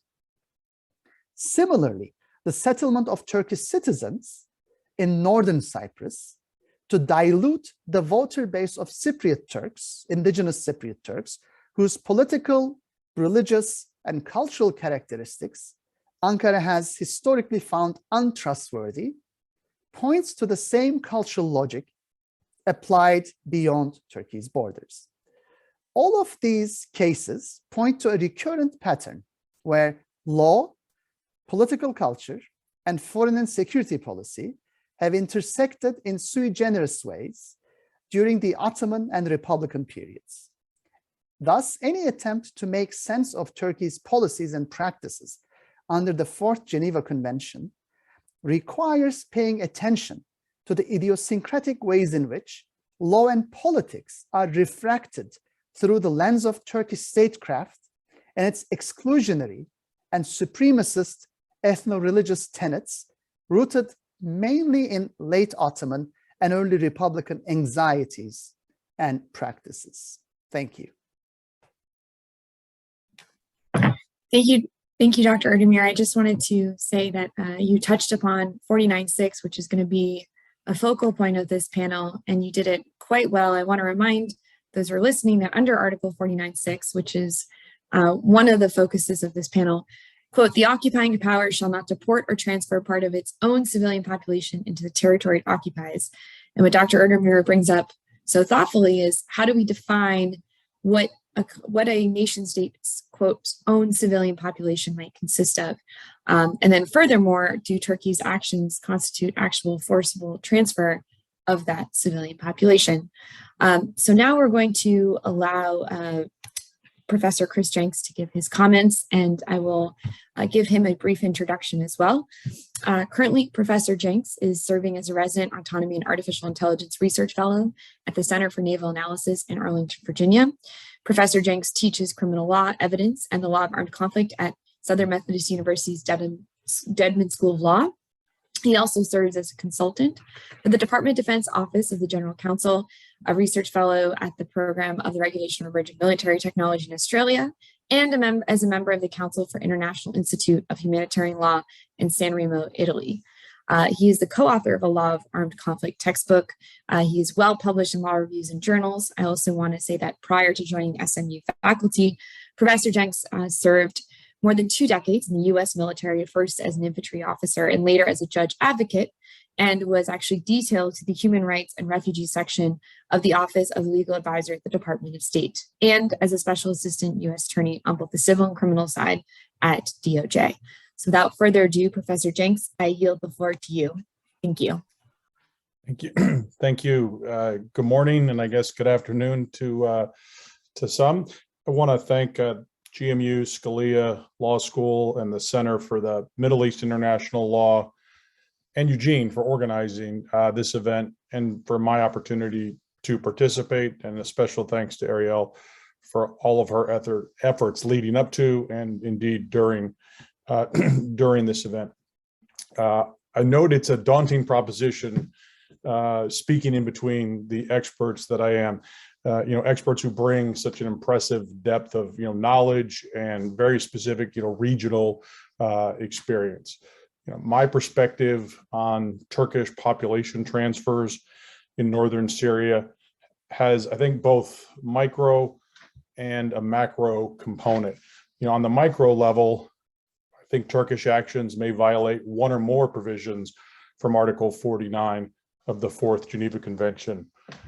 On the macro, I think the lack of much in the way of international scrutiny or criticism for what Turkey has done and is doing in Syria suggests a hollowness of what we want to think of as robust international humanitarian law. And just switching gears, just for some context, I wonder if what is happening now in Ukraine and what eventually happens in terms of accountability measures there will inform the scope of what I see as this hollowness problem. So turning to Article 49, which the first speaker and Ariel have just touched on.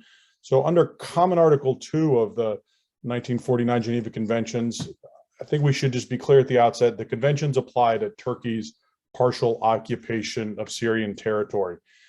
And the most relevant aspects of the conventions are in the Fourth Convention, which regulates occupation. And Syrian territory is appropriately considered occupied since it came under the effective control or authority of the Turkish armed forces without Syrian consent.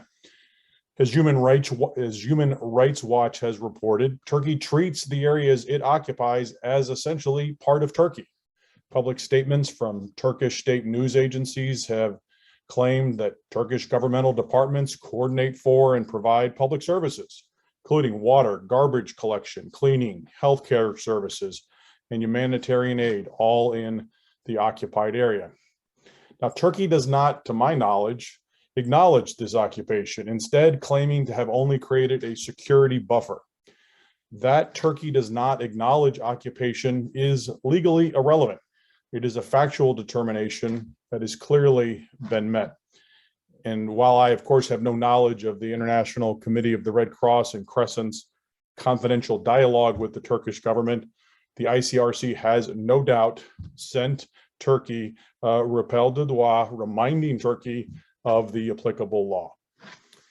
In terms of Turkish population transfers, as was just discussed, Article 49 of the Fourth Convention is implicated.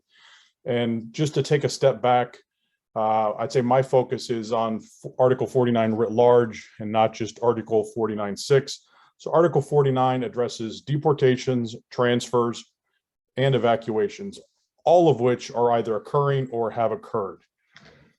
To my knowledge, or to my sense, I think potentially the most problematic aspect may actually be Article 49.1, which prohibits Turkey from individual or mass forcible transfers, as well as deportations of protected persons from Syria to Turkey.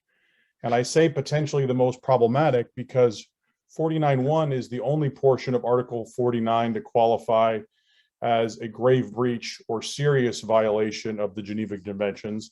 And as I'll discuss in a moment, that it's a grave breach triggers or should trigger action by the international community. According to Human Rights Watch, Turkey has forcibly transferred at least 63 and as many as 200 Syrians from occupied territory to Turkey.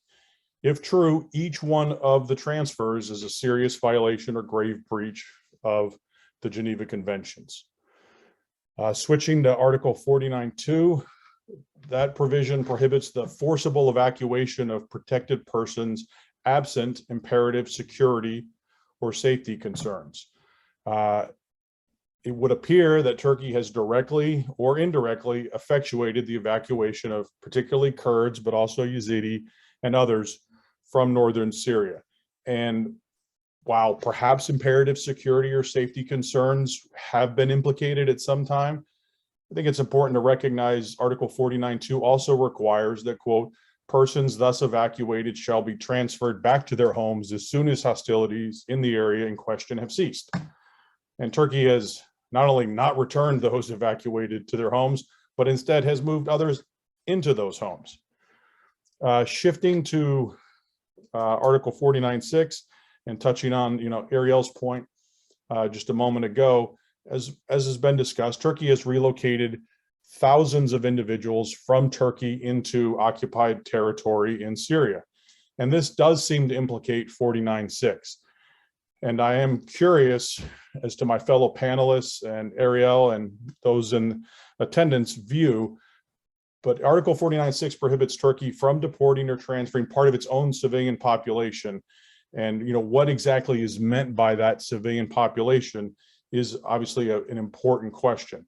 When I look at the ICRC's commentary to Article 49.6, it suggests that civilian population means national of the occupying state. So it is not clear to me that Syria moving non-Syrian nationals into occupied territory violates 49.6, but I'm curious as to my fellow panelists' view. I wonder if that is just something that was not contemplated during the negotiations for the Geneva Conventions. And I note the fourth convention is the last for the ICRC's updated commentaries project.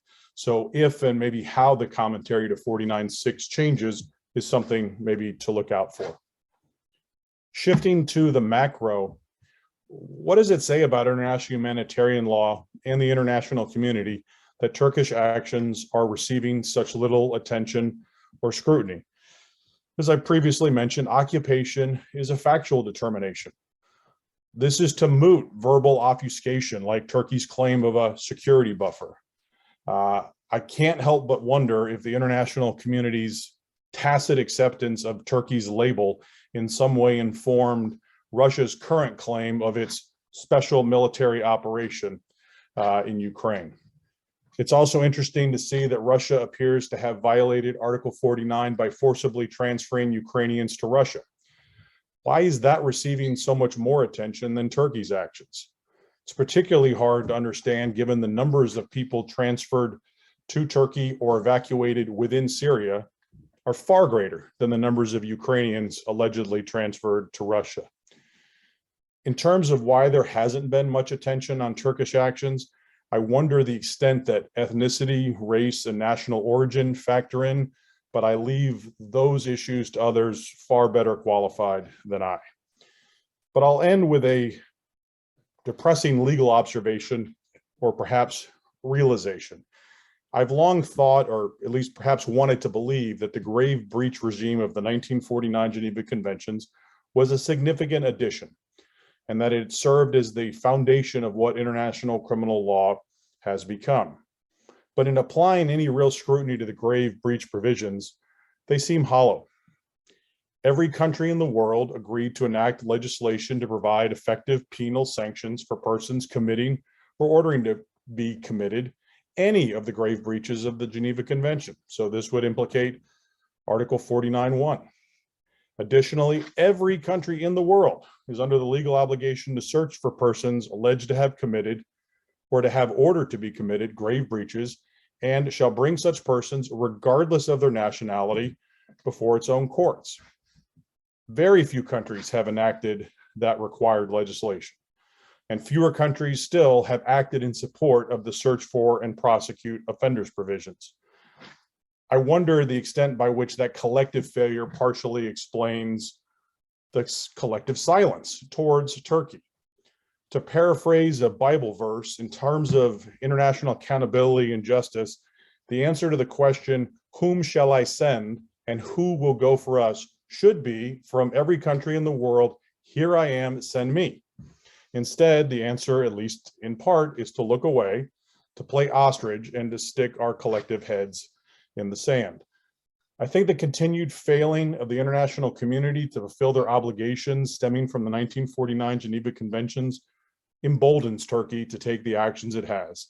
And potentially worse, there not being negative consequences for Turkey, risks encouraging other states. Thank you.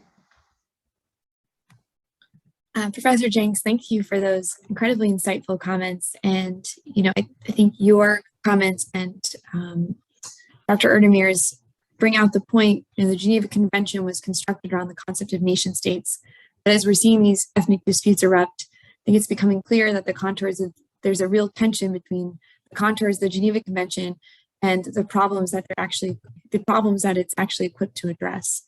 And so with that, I would like to invite Professor Konorovich to also have his own comments, or to also comment on Dr. Erdemir's and Professor Jenks's as well.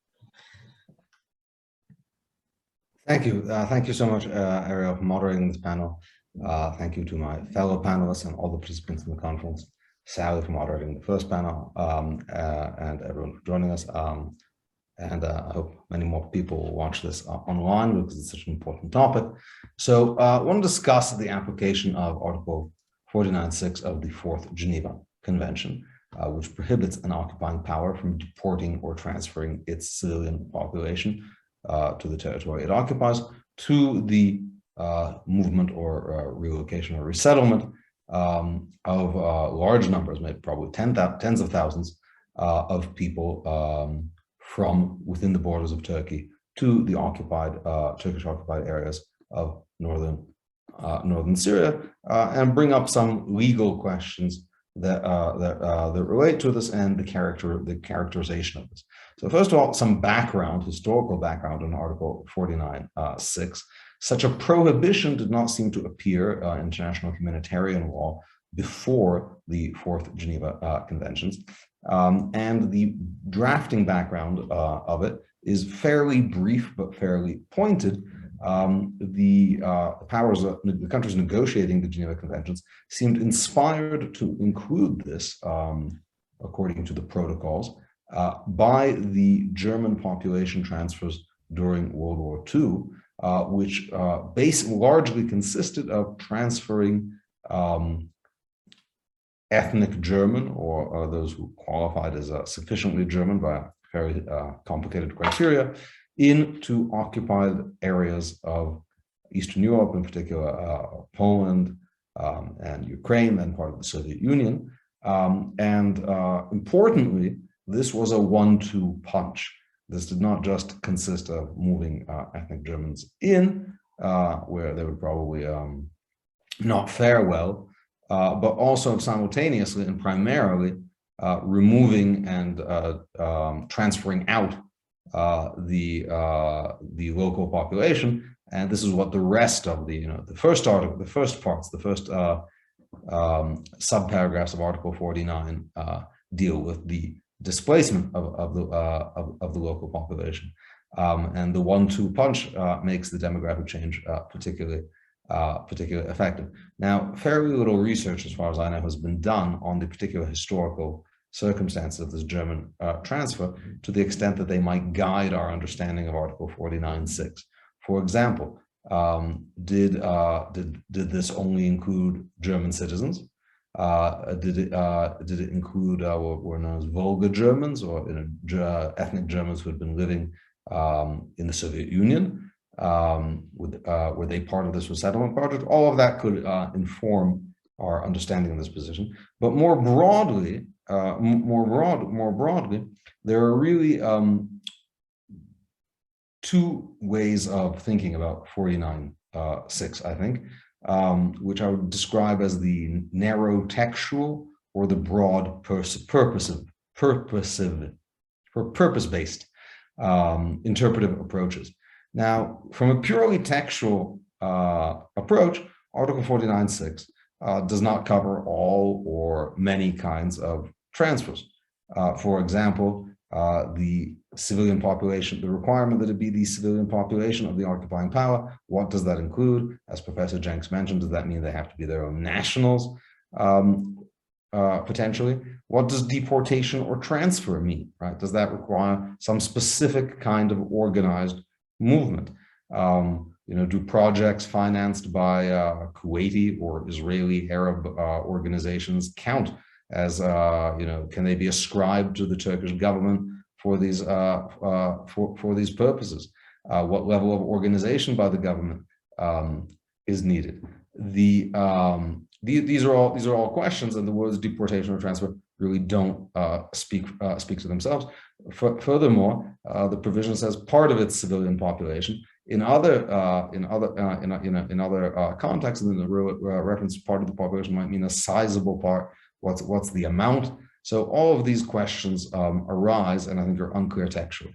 There's another approach, which is based on what are thought to be the policies of 49.6, and this approach interprets it quite broadly to cover really any kind of change in the status quo in the occupied territory, especially any kind of permanent change, with a real focus on protecting the rights and self-determination of the protected population in the occupied territory, i.e. the locals, often Kurds in the case in question. And there is a specific mode of interpreting Article 49.6. Professor Benvenisti and others are known to take this interpretation, that it really needs to be interpreted broadly because it's for the benefit, for the protection of the local population, in which case all of these details might fall away, and you'd say, is it good for the Kurds? Probably not, and that would be all that matters. So I don't have an answer to those interpretive difficulties, to those interpretive questions. I think they're unclear, but but clearly from the purposive point of interpretation, what is happening clearly seems to fit the bill, in particular, especially given the circumstances of what seems to be the significant level of Turkish government organization and indeed public ownership of this. Right, Turkey publicly announced several years ago they have this broad plan to move hundreds of thousands of actually people from within their borders to these areas in Turkey. So that is a fairly high level of government organization and indeed public sponsorship. Indeed, in some cases, we may not even have to think about the technical meaning of the phrase deportation or transfer, because to the extent that many of these people are indeed refugees, they may be said to be deported in the conventional sense, right? Turkey is apparently using this for two purposes: to change the demographics in occupied Syria, but also to remove undesired refugee population from within its own borders. So clearly, in that view, it would be a problem under Article 49.6. A narrow view, though, might of course have something else to say. But here we get to international legal methodology, and as a positivist, someone who thinks we can learn the law not just from what we think should be, but from we're obliged to learn it from what is. Indeed, in international law, what states do is primary way of learning international law, of interpreting the meaning of treaties the countries agree to, is state practice in the absence of adjudicatory bodies with compulsory jurisdiction and so forth. So you can't try to understand international law without looking at state practice, or at least having some interpretation that's heavily informed by what actually happens. And here we get to the point made by Professor Jenks and several previous panelists. It is hard to find a government, a country, that has publicly condemned this as a violation of Article 49.6. It is hard to find an international organization, a UN body, or even internationally based humanitarian organization that has condemned this as a violation of Article 49.6, or really anyone other than local Syrian Kurdish human rights monitors. So in the absence of such a reaction, that has to say something. You have to acknowledge that somehow. And just briefly, I want to say parenthetically, we can't say, well, that's just politics, right? Oh, countries aren't saying anything because it's just politics. There's a lot of countries in the world. They're not all aligned with Turkey politically. You may think some of them may be hostile to Turkey, and indeed for them, this would be an opportunity. UN bodies are supposed to be focused on international law, international rights, and really be above this kind of thing. And there's a lot of them to choose from. Same with international humanitarian groups like Amnesty or Human Rights Watch. So the lack of a clear labeling of this as a 49.6 violation by them, I think, requires at least some kind of pause, because it either means, and Professor Jenks may be right, there's just a hollowness here, right? It could mean the entire world, is wrong or acting inappropriately, but that's a sad conclusion to draw for international law, because then you kind of give up. Or perhaps it might make us think maybe there's a reason, right? Maybe there's something about this that makes it not an obvious Article 49.6 case. And I'm not saying this is the clear legal analysis of any particular body, but maybe this helps explain the lack of any kind of a violation. And here I want to pick up on a point made by Dr. Muller about not blaming the victims or the co-victims, that is to say the Arab refugees from Syria who are being transferred by the Turkish government, and I want to put that in a kind of legal terminology. So we see Professor Jenks mentioned, and I previously referred to, first of all, what is the definition of civilian population? That's not obvious. We can discuss that in questions, but maybe even aside from what constitutes the civilian population of a country. So it could mean nationals, right? But on the other hand, you could also, I think another credible interpretation could be the people who are living and residing in the country. And clearly these refugees are residing in Turkey, and they've been residing in Turkey for many years, 8 or 10 in some cases. So maybe exactly the issue is that they are refugees, right? And maybe it's exactly because they are refugees, and there is some humanitarian duty to settle refugees. It could be, and this is an idea, this is something I've written about previously, it could be that maybe when Article 49.6 talks about transfer, it's not, maybe refugees, are not what it's talking about. Maybe refugees can't be settlers themselves, and maybe, there's something in things in international practice to confirm that. So, for example, Armenia has encouraged and facilitated the movement of some tens of thousands of people into Nagorno-Karabakh, which it occupies parts of, which it occupied more until last year's war with Azerbaijan, which is a lot of people by Nagorno-Karabakh standards. And the international community has not called this an Article 49.6 violation, though clearly maintaining that Nagorno-Karabakh is occupied Azerbaijani territory. So perhaps that is because many of the people who were resettled there were Armenians who fled Azerbaijan during the war between Armenia and Azerbaijan, just like many Azeris fled Armenian territory for Azerbaijan. So maybe because these are refugees who are being settled, that's a special circumstance. And there's been a recent practice that I think I can't not mention in this panel, involving both Karabakh and Russian-occupied Abkhazia and Ossetia.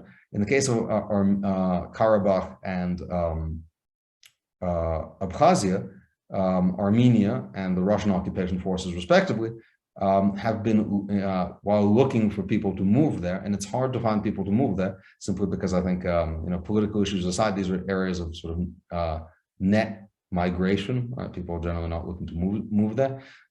So who wants to move to Abkhazia or Karabakh? One answer the administrating governments have found is Armenian or Abkhazian refugees from Syria, exactly because the civil war disturbed the life of all minorities in everyone in Syria. Minorities became particularly vulnerable, and Armenians were often displaced into these areas from Armenia 100 years ago by Turkey, could find moving to Karabakh an attractive proposition relative to remaining in the Syrian civil war. And some of these groups have indeed been very explicitly resettled by Armenia, by the Abkhazian administration, with clear financial incentives.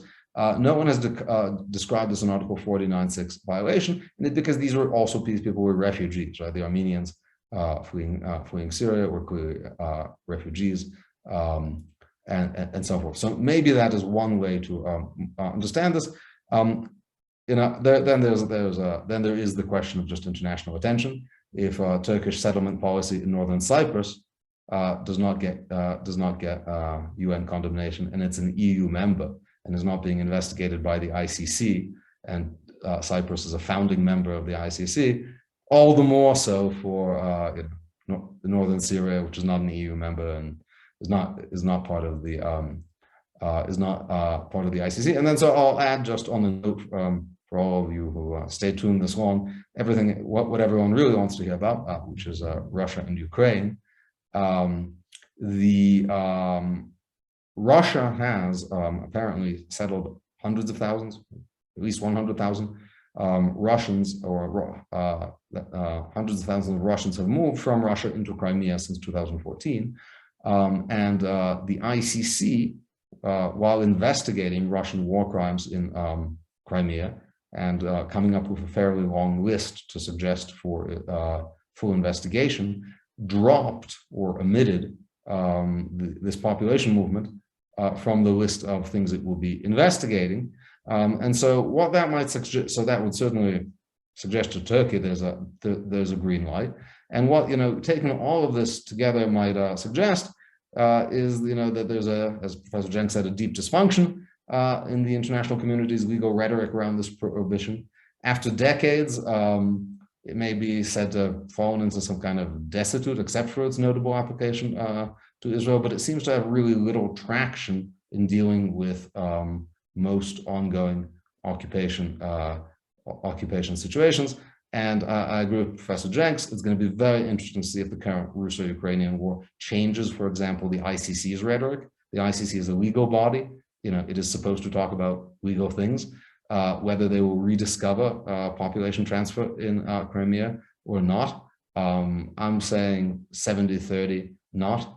I'll go 2-to-1 odds on not, but it's not impossible. And we have just a little bit of time now, and 10-15 minutes, and look forward to questions.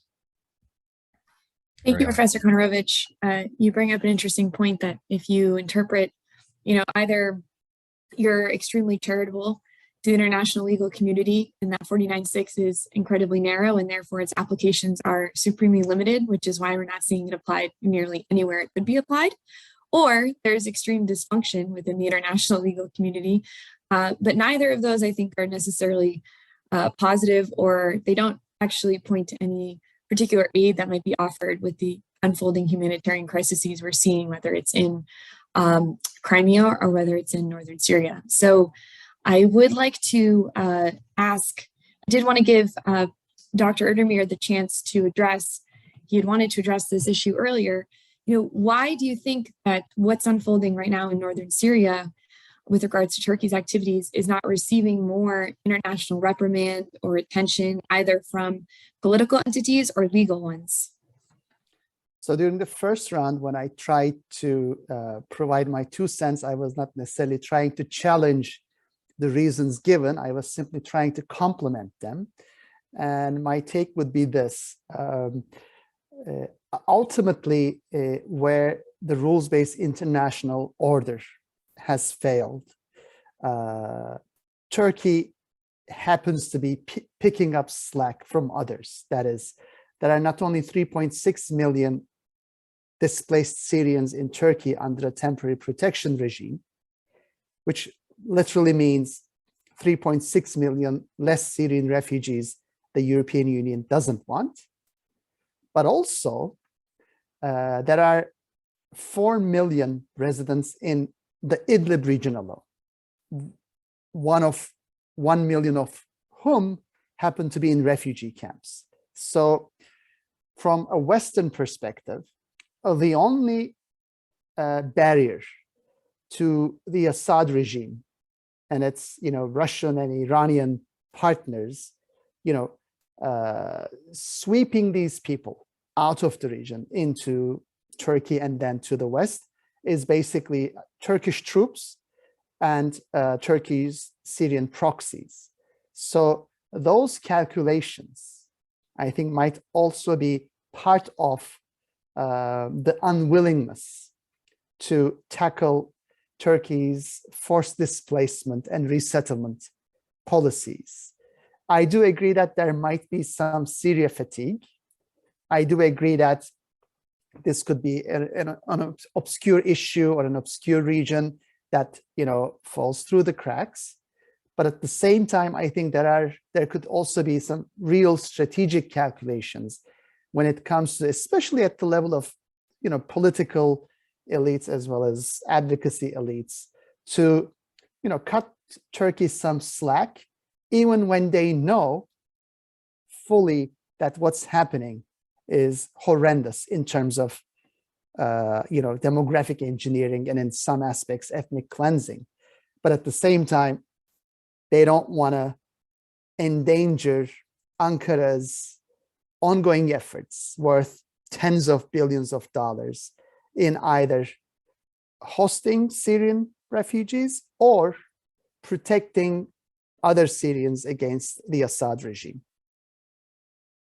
So you bring up an interesting point about the fact that, because we are dealing with a refugee population, there are definitely instances in which Turkey hides behind that fact in order to gauge in these transfers. It puts an aura of goodness, or a nobility, the idea that this is actually a good action, that what Turkey's doing is they're helping people get relocated and resettled. And so it does show that, Turkey is able to hide more nefarious ambitions, perhaps, behind these actions. There are actually, to clarify, there are two sides to this story. From Ankara's perspective, yes, the Turkish government has repeatedly weaponized refugees, not just instrumentalized them, but weaponized them. For example, the Turkish president has been on the record at least twice threatening the European Union, saying, I will bus the refugees to the EU border and flood Europe with refugees. So yes, that is a very, let's say, brutal weaponization of the refugees. But at the same time, what I was trying to allude to is that from the Western perspective, this is less about Turkey's weaponization of refugees and more about the West's recognition of its abysmal failure in enforcing any red lines against the Assad regime, against Iran's proxies, and against Russian private kind of military contractors.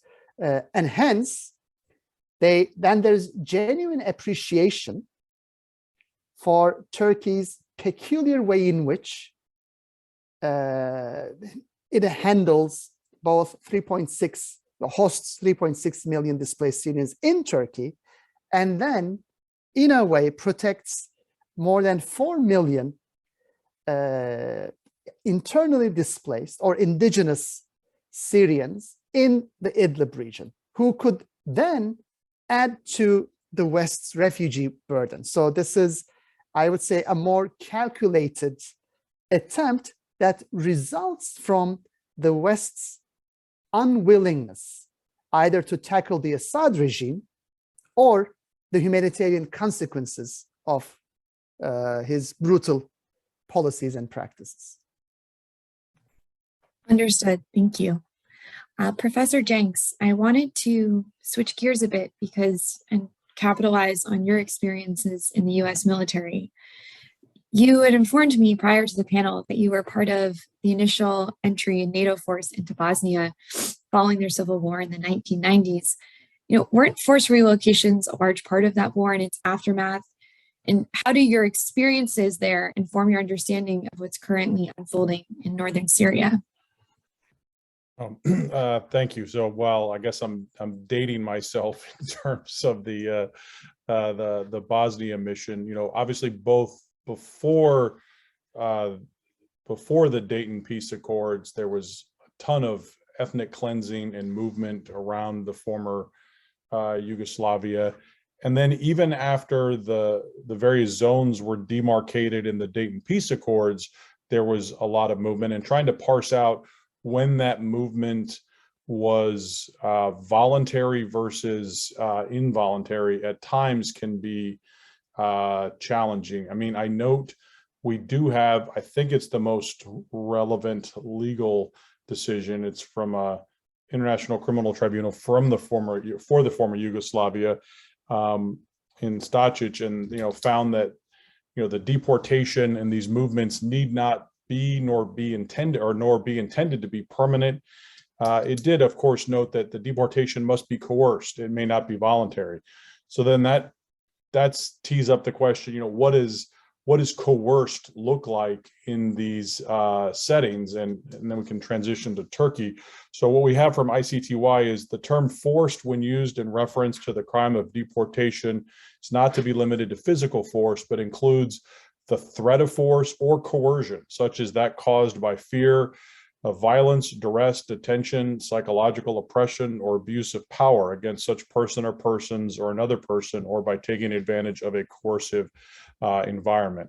So I'm not aware, again, others are far more knowledgeable. I'm not aware of efforts by the Turkish armed forces, at gunpoint necessarily driving Kurds or driving the Yazidi away. But that in and of itself does not mean that the subsequent evacuations or deportations, weren't forced. The challenging thing is, I think we would have to do potentially a different, maybe even individualized or by area assessment of whether or not there was coercion, such that the Turkish efforts would be illegal under international humanitarian law, or if they were voluntary, which would mean that the Turkish efforts were not necessarily illegal.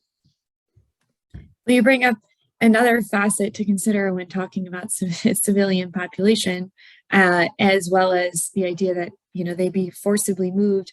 What were their motivations? What were their intentions? I know there have been some interviews conducted with those who have been relocated, and many of them actually would have preferred to stay in Turkey and would not have wanted to be relocated. So I do think that points to what you're discussing, this idea of intentionality or actual motivation on the part of the refugee to be relocated. Sorry, go ahead. Oh, no, I was going to say, yeah, I mean, after I arrived in Bosnia, the zones had been determined. And frankly, there were ethnic pockets that viewed themselves as, I am Croat. I do not want to be on the Serbian side of things. I think the Serbians with a straight face could say, we're not doing anything. The lines are where they are. And people, I just remember just encountering people who'd said, you know what, I'm out. I am moving. And I think technically that was voluntary. If you want to say it was coerced by the peace agreement and where the lines were drawn, but it wasn't by any overt action by, any of the former warring parties. But yeah, it can be challenging for sure. Sorry. No, thank you for sharing that. That was tremendously helpful. I guess I will leave Eugene with our final question, if that's okay, just so that we don't run too much over time.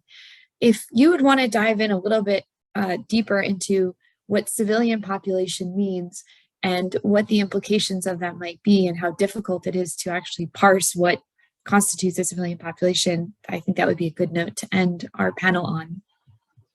Yeah, so that's all one of us legal challenge in understanding whether this would constitute an Article 49.6 violation is, what does civilian population refer to? So one could view it, as Professor Jenks suggested, as meaning the citizens of the country, the nationals.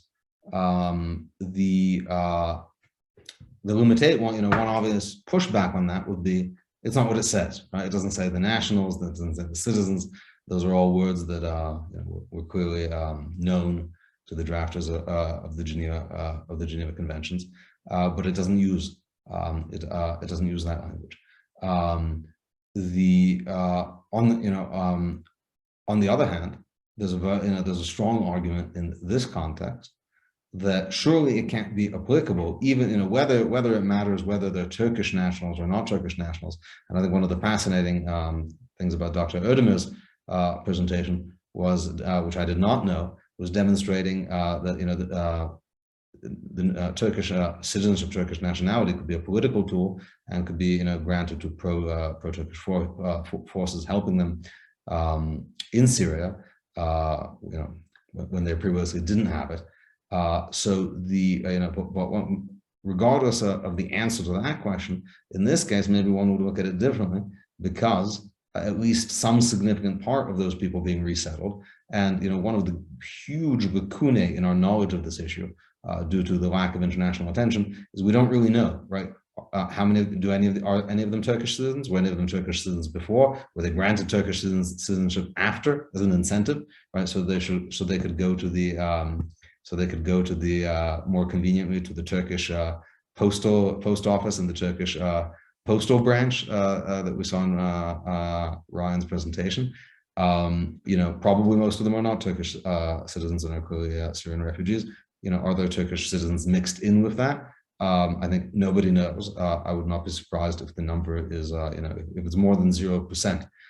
So again, and it's a very fact-based issue that's very hard to analyze sort of on the whole. But for the ones who, indeed did come from Syria, they're being relocated to places in Syria that are not the places they came from. But they are in fact being relocated to Syria. And if they are Syrian nationals, whether or not they can count as the population of Turkey, maybe that's irrelevant, because it's not a legal prohibition to resettle refugees or refugee families in places where they came from, or have some kind of links. What that means for every bus we don't know, but maybe that is part of the intuition behind the international community's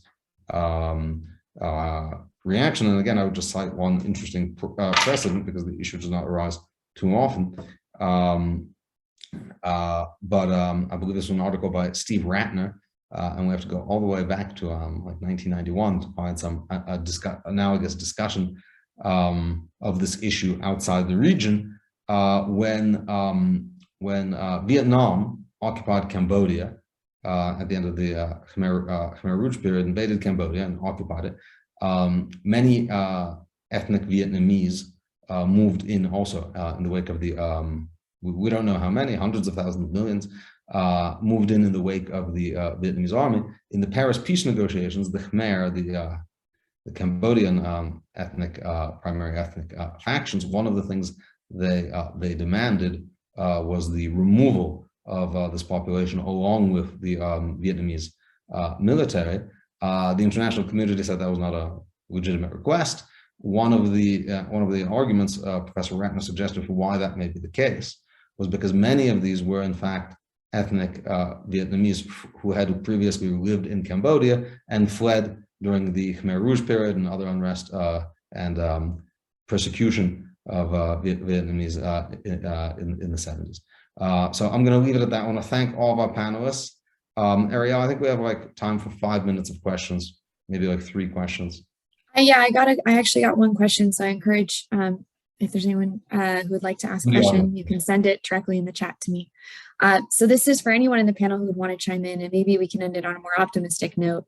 For those Syrian families who have been displaced out of northern Syria and had their land de facto expropriated by Turkey and its proxies, is there likely to be any internationally recognized legal relief or a right to return for those families? Is there going to be an enforcement mechanism put into place?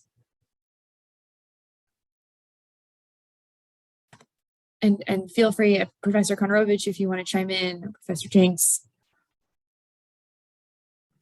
I mean, my immediate response, again, not to double down on being down, but I think it's unlikely. I mean, I know in Iraq, the US government engaged in very challenging efforts that the US government funded in terms of when, Sunnis had displaced Shias, Shias had displaced Sunnis, and you had families saying, I want, and so there is some interesting scholarship and the way that those claims were processed in terms of how do you resolve that in terms of who gets the house and who gets the funds. But at the end of the day, there needs to be a driving force that's adjudicating and frankly funding these efforts. And I don't know what that would be in the case of Turkey and Syria. Great, thank you. Is there anyone that wanted to add anything to that answer? Ariel, in terms of remedy, one additional angle I would like to bring is this. I think ultimately for practical reasons, it could be easier if Turkey itself is involved in restitution processes. But historical experience shows that Turkey does not have a culture of recognizing past atrocities, amends making, and restitution of property. But at the same time, to end on an optimistic note, do I see a path toward there? Yes, but only and only if Turkey first settles its own Kurdish conflict through a negotiated settlement. It has a big tent coalition government that also includes Turkey's pro-Kurdish party. And as part of Turkey's very own amends making with its own citizens, we could then see a positive spillover to northern Syria, in which Turkey begins to undo some of the damage it has caused either directly or through proxies, and starts a long process of restitution and amends making in Syria as well. Do you believe that the degree to which, so obviously Turkey's been attempting to enter the EU for decades now at this point. Do you believe that any of the political dynamics, or do you believe that the political dynamics between the EU and Turkey are playing at least some role in the international community's unwillingness to really condemn Turkey more full-throatedly than it is right now? When it comes to the refugee issue, definitely, because as we all know, I think at this point, Turkey's EU membership process is all but dead. And what remains is a very cynical transactional relationship in which Turkey extracts certain concessions from Brussels in exchange for literally blocking Syrian refugees from moving on to the European Union. But again, in an attempt to end on a positive note, we have earlier seen that the EU could also have a very positive impact on Turkey's policymaking. Just to give you a concrete example, Turkey abolished capital punishment as part of Turkey's own EU accession process, and at a time when there was a high-profile capital crime concerning the jailed leader of the PKK in Turkey. So you can imagine, like, at a time when the highest profile prisoner was convicted for a capital crime, Turkey was able to abolish the death penalty, which shows when you have the right configuration within Turkey and the right incentives coming from not only the European Union, but of course also from the United States, there could really be significant changes to Turkish law and practice that one could have never predicted before.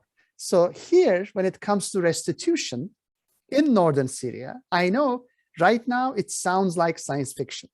But again, I've just laid the groundwork for it. If Turkey has a big tent umbrella coalition with the pro-Kurdish party involved, if Turkey settles its own Kurdish conflict, and if we have EU and US incentives, I can see positive spillovers also to northern Syria and the beginning of a restitution process. But that again requires a ton of prerequisites, which I have just listed. Great, thank you. Well, actually, one of the audience members did know that there was at one point a claim before the Court of Human Rights of the Council of Europe by a person deported from Northern Cyprus to South, from North Cyprus to South, and she did win some remedy regarding her property. I don't know if anyone on the panel is familiar with that case, but that is something that was brought up by one of our audience participants. I wanted to thank everyone on the panel for all of your contributions in the second legal panel, and as well as the first policy panel hosted by Sally. This was a tremendous event. I know it was lengthier, but very much needed. And we will be posting this recording on our website, smil.gmu.edu, if you click under past events within the next few days. This has been tremendously insightful, and I hope it will lead to some scholarship and bring or to continue to put the spotlight on this very important issue. I turn it to Professor Kontorovich for closing remarks, but thank you again for your time. This was fascinating. Yeah, thank you. So you have to start somewhere, and I think this is the first discussion of an important issue, which hopefully will get more of an airing in broader international fora. One of the things I think everyone discussed is why this issue doesn't get more interest, and of course, the difficulty in attracting more interest in it is that there seems to be a concerted decision not to be interested.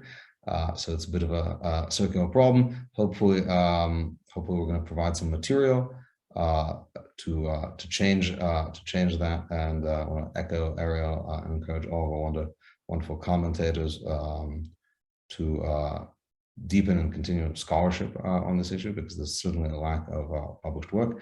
I want to thank our audience, and again, thank you to all the panelists, Ariel and Sally, for excellent work putting this together, and good evening. Thank you all. Thank you.